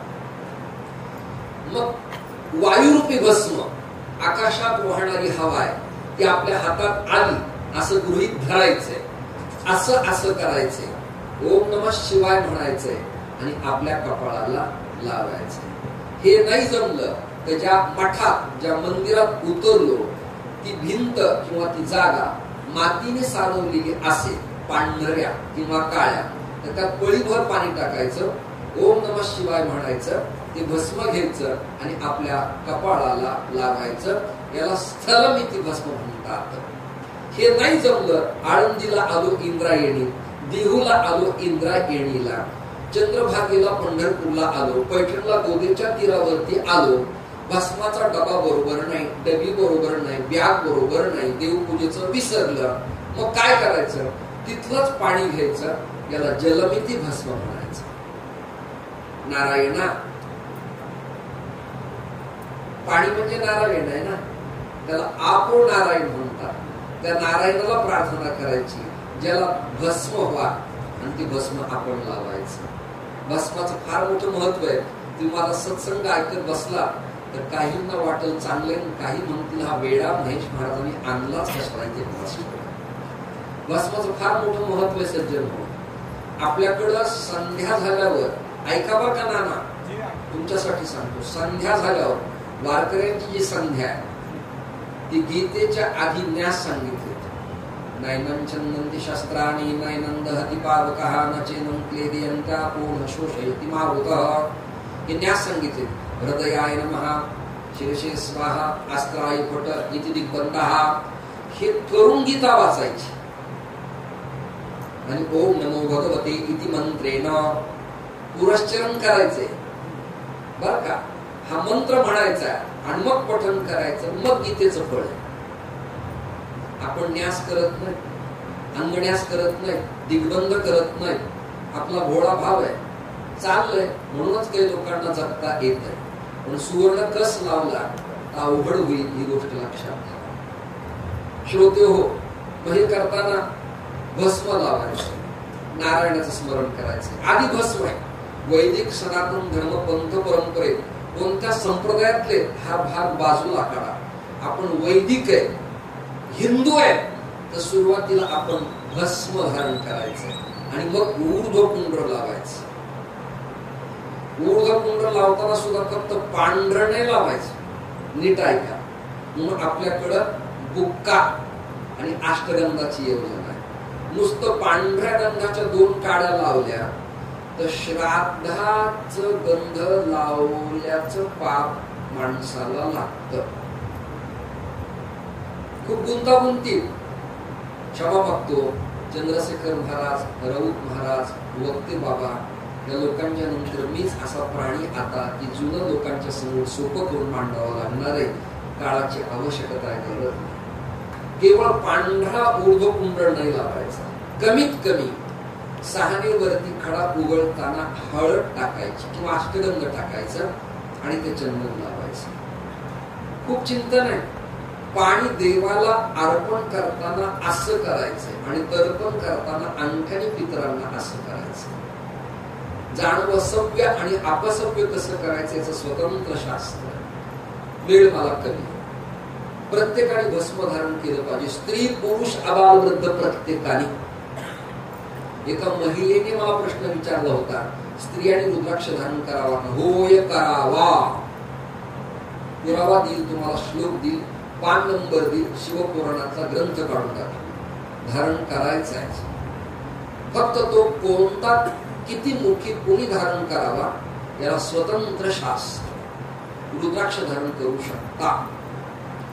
एकदा अगस्ती मनाला खेद करून शांत बसले. ऋषी अगस्ती कंटाळा आला आणि अगस्ती ऋषी ठरवलं की आपण 28 कुंड 27 कुंड भागवतात जे सांगितले, तर कोणतं वाईट कर्म केल्यावर कोणत्या कुंडात जीव जातो हे जर आपण पाहून घ्यावं.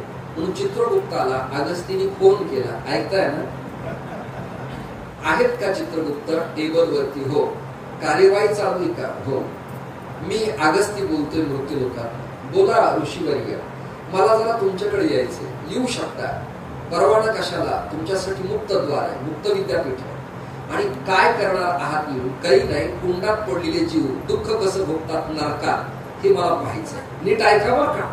हे वाक्य ऐकल्यानंतर तुमच्या टाळ्याची जागा आहे. अगस्तीनी ते कुंड एक एक पाहिले आणि त्याला पुरुषानं परस्त्रीला दिलेला आलिंगन, याला शिक्षा काय?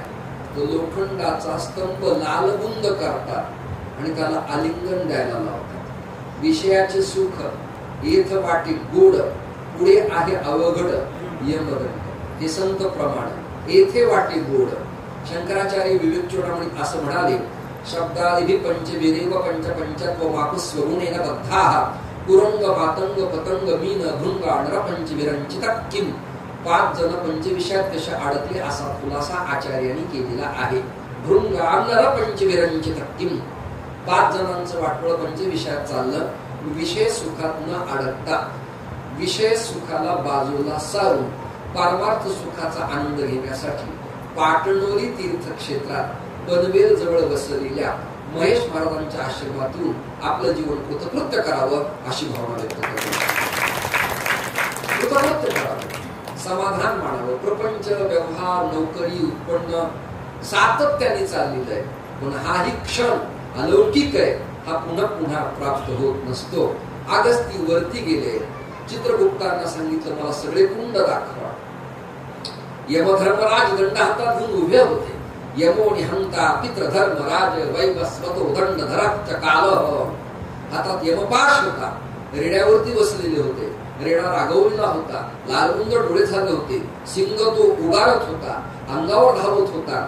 यमाने सांगितलं अरे म्हशीपुत्रा शांत बैस, तुला कळत नाही कोण आलंय. ऋषी अगस्ती आहे, ज्याने एका आचमनात सगळा सागर पिला होता. तो रेडा म्हणाला यमाला, मला त्यांनी सागर पिला असं काय सांगता, माझ्याकडं 9 सागर प्यालेले आले. दृष्टांत नाही काढला. इथे जे कुंडात पडलेत ना ते 9 सागर प्यालेले, एक सागरावाल्याचं महत्व मला कशाला सांगता. आता हा विनोद आहे. मग यम म्हणाला त्या रेड्याला, अरे संताची चेष्टा करायची नसती. रेड्याने मानेनं कौर दिला, हे काही रेड्यांना कळावं.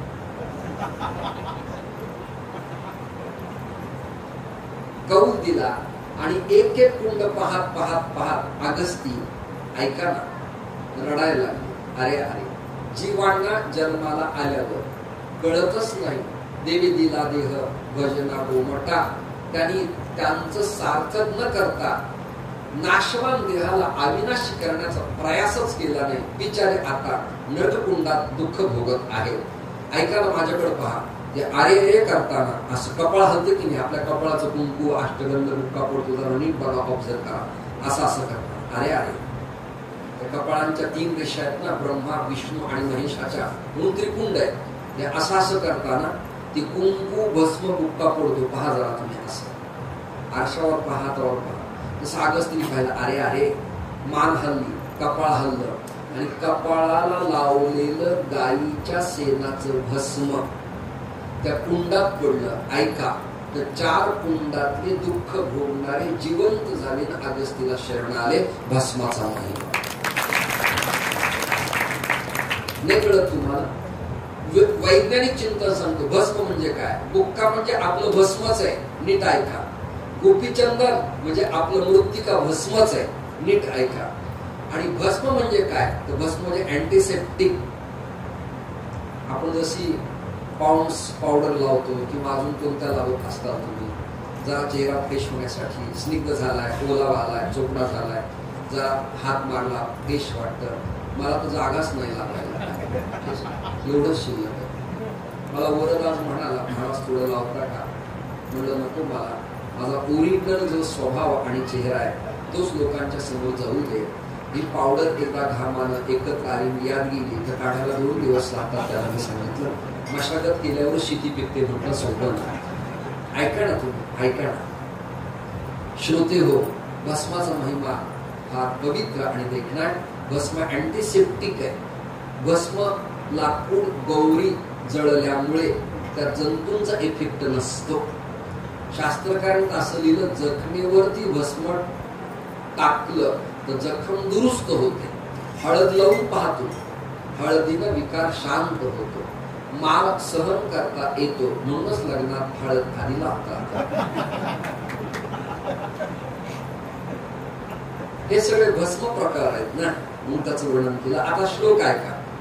भस्म गोमय संभूतो गोरक्षस महामुनिः भूमिगर्भ संभूतम ध्याये नाथम जगद्गुरुम. नाथ पंथातले 2य क्रमांकाचे जगद्गुरु.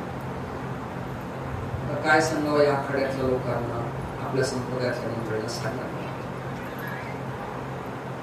मत्स्येंद्र आदि जगद्गुरु भगवान शंकर, 2nd क्रमांकाचे मत्स्येंद्र आणि 3य क्रमांकाचा अभिषेक ज्यांना करण्यात आला ते गोरक्षनाथ या परंपरेचे जगद्गुरु आहेत. भूतम ध्याये नाथम जगद्गुरुम गोरक्ष. आता गोरक्ष शब्दाचं चिंतन आपल्याला करायचं म्हटलं तर वेळ लागेल, पण तुमची जर भावना असेल आपण त्याचं चिंतन नक्की करूया. गोरक्ष शब्दाचा लोक विडंबन अर्थ लावतात. राख लावणारे, भीक मागणारे, उकंड्यात राहणारे असा कृपया अर्थ न लावलेला बरा. सांगतो ते ऐका. गो म्हणजे वाक ब्रह्म, वाक म्हणजे वाणी, र म्हणजे रक्षण आणि क्ष म्हणजे क्षयरहित असं जे तत्व आहे त्याचं नाव गो रक्ष असं नामकरण त्याचं करण्यात आलेलं आहे. या अनेक कथा परंपरा तुम्हाला प्रतिपादन करता येतील, त्या कराव्याच लागतील. नाथपंथ परंपरेमध्ये काय काय करावं लागतं वर्णन असं आलंय. रामदास स्वामी असं म्हणतात आपल्या दासबोधात. कुठे म्हणतात ऐका. 1, 8, 10 कळलं तुम्हाला? अध्याय, समास आणि ओवी. ते असं म्हणाले की दंडधारी, जटाधारी, नाथपंथी, मुद्राधारी. समर्थ म्हणाले राम सुद्धा नाथपंथ परंपरेतले आणि त्या रामाची परंपरा मारुतीनं चालवली. मारुती पण नाथ परंपरेतले आणि मी मारुतीचा अवतार असल्यामुळे मी पण नाथ परंपरेतलाच. ऐका ना तुम्ही. समर्थ म्हणाले मी पण नाथ परंपरेतलाच. याला श्लोक काय? आदिनारायणं विष्णू ब्रह्मानांच वशिष्ठकम श्रीरामम मारुतीम वंदे रामदासम जगद्गुरु. मी सुद्धा नाथ परंपरेतलाच. आमच्या दंडधारी, जटाधारी, नाथपंथी, मुद्राधारी हे वर्णन दासबोधात करण्यात आलेलं आहे. एक अभंग सगळ्यांच्या पाठातला होता. नाथ संप्रदायाची थोरी आणि प्रकट केली ज्ञानेश्वरी असा निळोबायांचा अभंग. ही गुणार्थ दीपिका, भावार्थ दीपिका, गीतेचं गुह्य गुज तत्वज्ञान, न कळणार अगम्य तत्वज्ञान श्रीमद निवृत्तीनाथ दादांच्या कृपेनं मावलीनं देशिका मराठी लिहित केलं. की नाथ संप्रदायाचं वैभव आणि ऐश्वर्य याच्या जाणीवा तुम्हा सगळ्यांना असल्या पाहिजे. नाथ लीलामृत नावाच्या ग्रंथात एक चिंतन असं आलंय. मुख्य श्री आदिनाथ उमा रमण तेथून मत्स्येंद्रा प्राप्त ज्ञान, मत्स्येंद्रे गोरक्षा उपदेशून नाथ पंथ विरुढला. 28,280 नाथ लीलामृत नावाचा ग्रंथ. मुख्य आदिनाथ उमा रमण, रमण म्हणजे मालक, उमा म्हणजे पार्वती. तेथून मत्स्येंद्रा प्राप्त ज्ञान, मत्स्येंद्रे गोरक्षा उपदेशून नाथ पंथ विरुढीला. विरुढीला म्हणजे विस्तारित केला, वाढवला, स्थापित केला, प्रस्थापित मांडला असे अर्थ प्रतिपादन करता येतील. या सुमाराने ग्रंथ तयार झाला आणि त्याचं नाव नवनाथ भक्तिसार. त्या सुद्धा वर्णन असं आलंय. इरू म्हणे कवणपंथी. कुणी जर मला विचारलं कोणत्या पंथातले, इरू म्हणे कवणपंथी, अभ्यास मिरवितया जगा प्रति, मत्स्येंद्र म्हणे ए नीती, नाथपंथी मिरवितो. 7-17 ग्रंथ नवनाथ भक्तिसार. आणि पुढे 84 सिद्धापासून नाथपंथ हा आसितो हिमालयापर्यंत संपूर्ण विश्वात व्यापक करण्यात आलेला आहे. हे सांगायला कारण असं की जगात कोणते पंथ कितपर्यंत आहेत त्याच्या काही सीमा आहेत, पण नाथपंथ संपूर्ण विश्वात व्यापक पंथ आपल्याला पाहायला मिळतो. वटेश्वर चांगांनी एक ग्रंथ लिहिलाय आणि त्या ग्रंथाचं नाव आहे तत्वसार. त्या तत्वसार ग्रंथात त्याने असं लिहिलंय, गुरुनी मुखीचा उगाळू दिधला, महाप्रसादू म्हणून एरे घेतला, मग शिष्य पुसिला सिद्धपंथू. या नाथपंथाचं नाव सिद्धपंथ आहे असं तत्वसार ग्रंथात चांगा वटेश्वर प्रतिपादन करतो आहे. जगद्गुरु तुकोबाराय सुद्धा म्हणतात, जन्म मरणाचा कुंटतील खेपा, होईल हा सोपा सिद्धपंथ. होईल हा सोपा सिद्धपंथ म्हणजे नाथपंथ आपल्या सगळ्यासाठी आत्मकल्याण करणारा पंथ आहे असा अर्थ प्रतिपादन करतात. सिद्ध सिद्धांत पद्धती नावाच्या ग्रंथात अवधूत मार्गाचं चिंतन करत असताना सोवधूतो विधीयते असं वर्णन केलं आहे. ज्यांना दिशा नाही, ज्यांना अंबर नाही, ज्यांना आसन नाही, ज्यांना कौपीन नाही म्हणजे लंगोट नाही, कसलंच उत्तरी नाही, त्याला अवधूत म्हणतात. म्हणजे किती प्रकार आहेत यतींचे म्हणजे जतींचे, तर कुटीचक, बहुद्रुक, हंस, परमहंस, तुर्यातीत आणि चौथा अवधूत.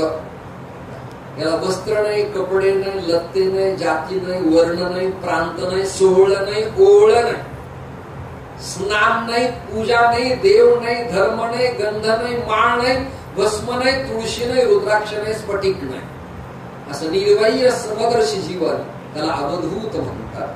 माझं हे प्रवचन मला आजची समाप्त झाल्यावर तुम्ही तुमच्या गुगलला नेटला सर्च करा, म्हणजे मी बोललो की तुम्हाला डिटेक्ट होईल पटेल.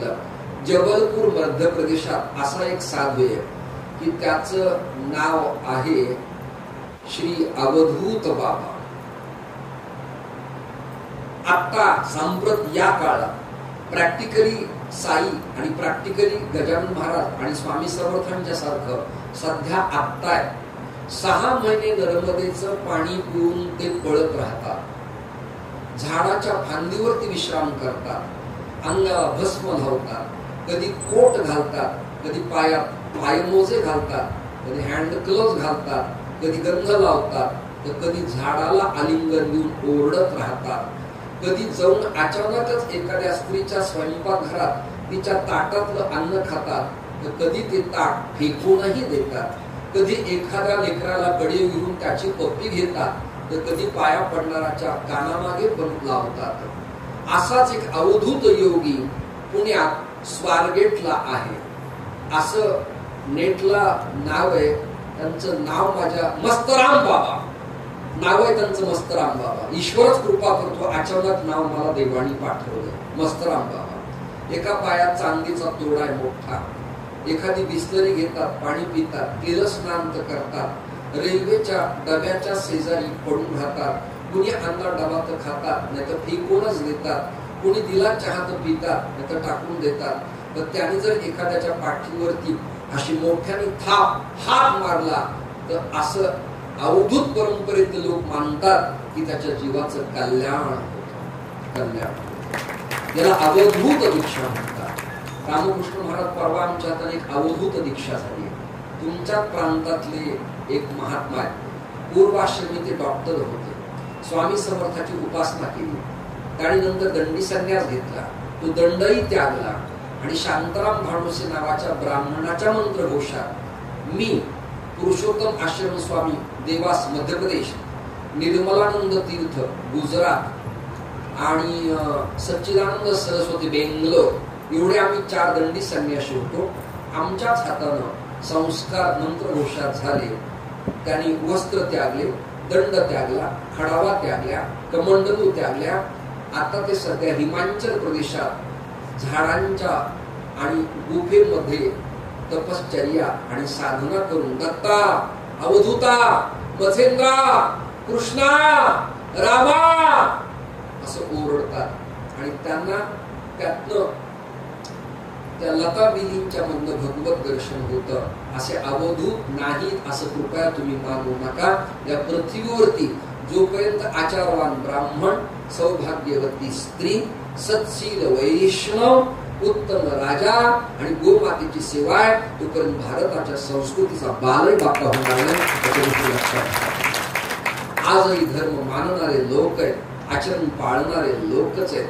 मला कल्पना करा, इथे 3 वेळेला खायला त्या राधानं आणि महेश महाराजांनी मला काही दिलं नसतं काय?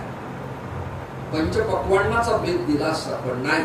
दंडी यती झाल्यावर इथपर्यंत भिक्षा मी घ्यावी, किती वाजेपर्यंत घ्यावी, याला काही क्रम आहे, याला काही नियमावली आहे. आणि आपल्याकडे प्रमाण असेल, नित्य नेम नामी ते प्राणी दुर्लभ बरं का. पण लक्ष्मी वल्लभ तयाजवळ जे नियम करतात ना, त्यांना लक्ष्मीचा वल्लभ कृपा करतो. वल्लभ म्हणजे पती, मालक, नारायण कृपा करतो. त्यामुळं काही नित्य नेमाविना बरं का. आता अधिक बोलत नाही. जो अन्न खातो तो श्वान आहे, कुत्रा आहे असं म्हटलेलं आहे. तेव्हा आपल्याकडे नियम असला पाहिजे. मी बऱ्याच कीर्तनात खंत व्यक्त केल्या. तबला वादक, पखावज वादक, टाळकरी गायक आणि संप्रदायात कीर्तनाची संख्या वाढली आहे, पण प्रातःसमयाला स्नानानंतर उपासनेचा अभाव आहे. मग चिरंजीव पद म्हणा, आकडारती म्हणा, 2 अभंग म्हणा, कसायदान म्हणा, श्री अनंत मधुसूदन म्हणा, 15वा 12वा 9वा अध्याय म्हणा, काहीच नाही जमलं.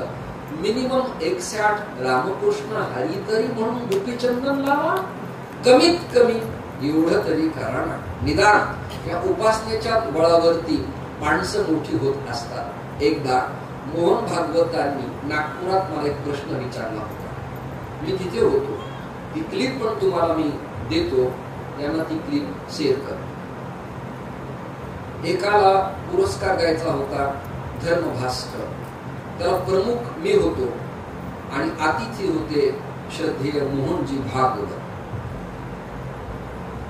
त्याने मला बाजूला घेऊन विचारलं, आमचे पोरं लग्न करत नाही, हाफ शर्ट घालतात, एक बॅग गळ्यात अडकवतात, धर्मप्रचारासाठी एवढं फिरतात, तरी भारतात धर्माबद्दल कौल का मिळत नाही. त्यांना मी स्वच्छ उत्तर दिलं, त्यांच्याकडे उपासनेचा अभाव आहे.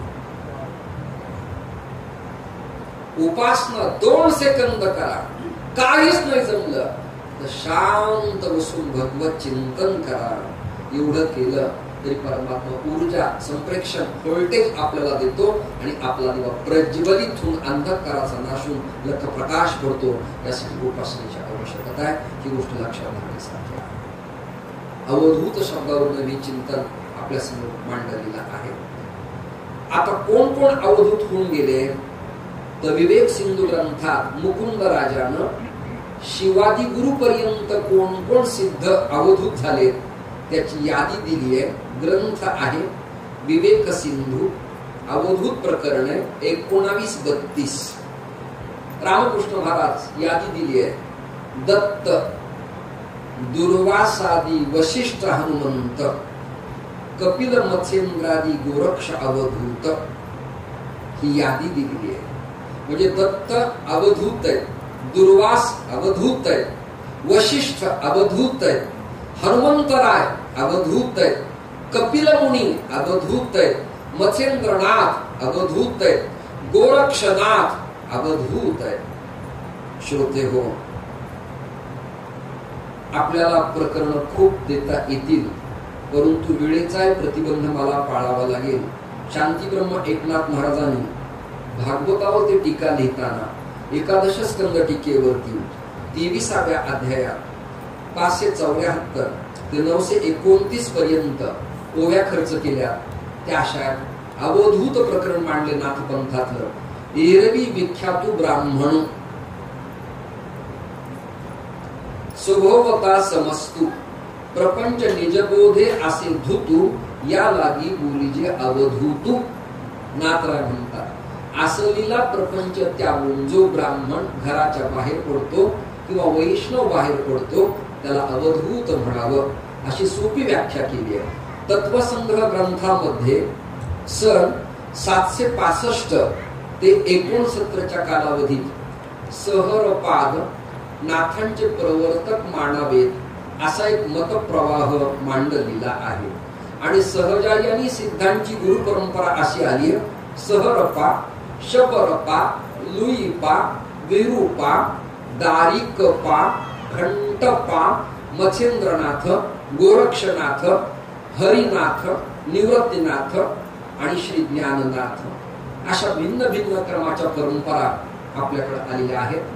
आजचं चिंतन इथेच आपण थांबूया, कारण 8:31 झाले. मला विस्तरित चिंतन, विकास आणि उदय उद्या आपल्याला मांडायचा आहे.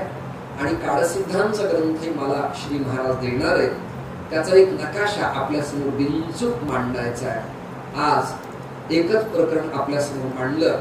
आदिनाथ उमा बीज प्रगटले, मत्स्येंद्राला धले सहज स्थिती, किंवा आदिनाथ गुरु सकळ सिद्धांचा मत्स्येंद्रतयाचा मुख्य शिष्य. मत्स्येंद्राने बोध गोरक्षासी केला, गोरक्ष ओळला गहिनी प्रतीक.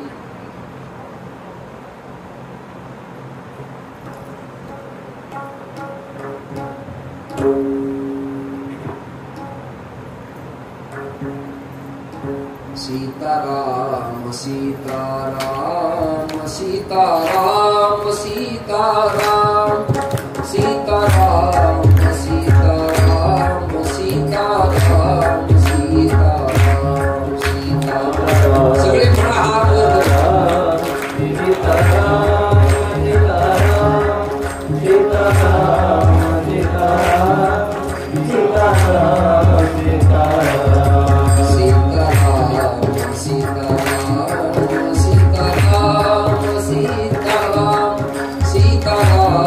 सीताराम सीताराम सीताराम सीताराम सीताराम सगळे म्हणा आवाज येऊ द्या बहुत सुंदर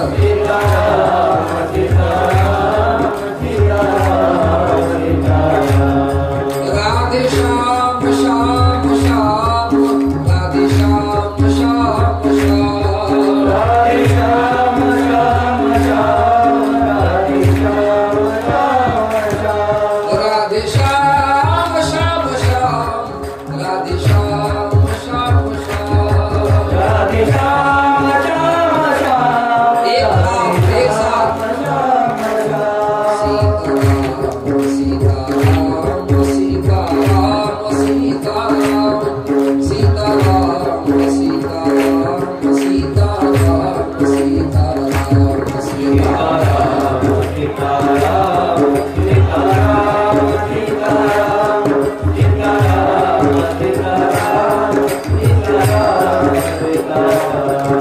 राधे श्याम राधे श्याम राधे श्याम राधे श्याम राधे श्याम राधे श्याम राधे श्याम राधे श्याम राधे श्याम राधे श्याम सीताराम सीताराम राधे श्याम राधे श्याम सीताराम सीताराम राधे श्याम राधे श्याम राधे श्याम सीताराम सीताराम सीताराम सीताराम राधे श्याम राधे श्याम राधे श्याम राधे श्याम सीताराम सीताराम सीताराम सीताराम दिगंबरा दिगंबरा श्रीपाद वल्लभ दिगंबरा दिगंबरा एक साथ काळी आनंद मिळावा पाहिजे दिगंबरा दिगंबरा श्रीपाद वल्लभ दिगंबरा दिगंबरा दिगंबरा श्रीपाद वल्लभ दिगंबरा दिगंबरा दिगंबरा श्रीपाद वल्लभ दिगंबरा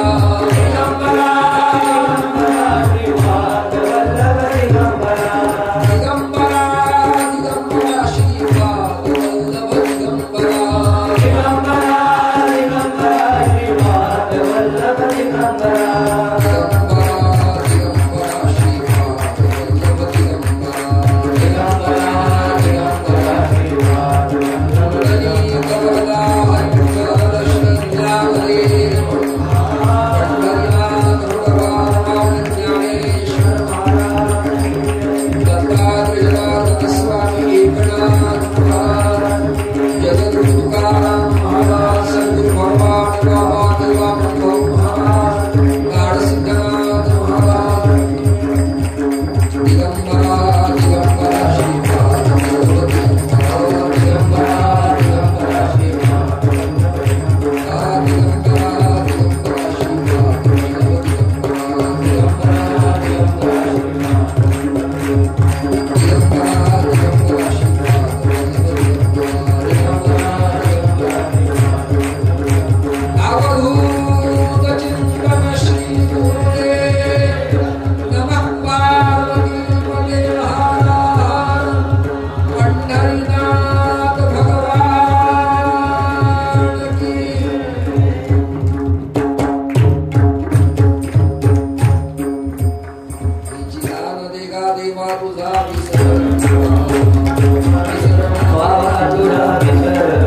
आरती होईल। आजची आरतीचे यजमान आदरणीय हरिभक्तपरायण गुरुवर्य रामदास भाई पाटील आणि तसेच आदरणीय श्री परमार्थ सहोदर हनुमानजी लबडे उभयता।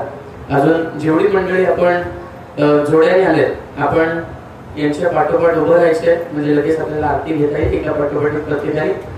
बाबांनी हे जे प्रेम माझ्या शब्दाला मान देऊन बाबांचं नितांत प्रेम आपल्यावर सर्वांवर बरसतंय। मी त्या बाबांकरता मोठ्या टाळ्या वाजवायचे।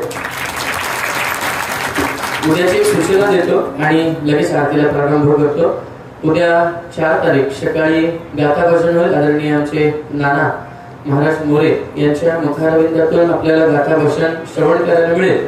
पण सकाळी आमच्या वडिलांच्या 75व्या वाढदिवसाच्या उत्सवानिमित्त इंद्रिय शांती नावाचा विधी होईल सकाळी। आदरणीय आमचे ओंकारजी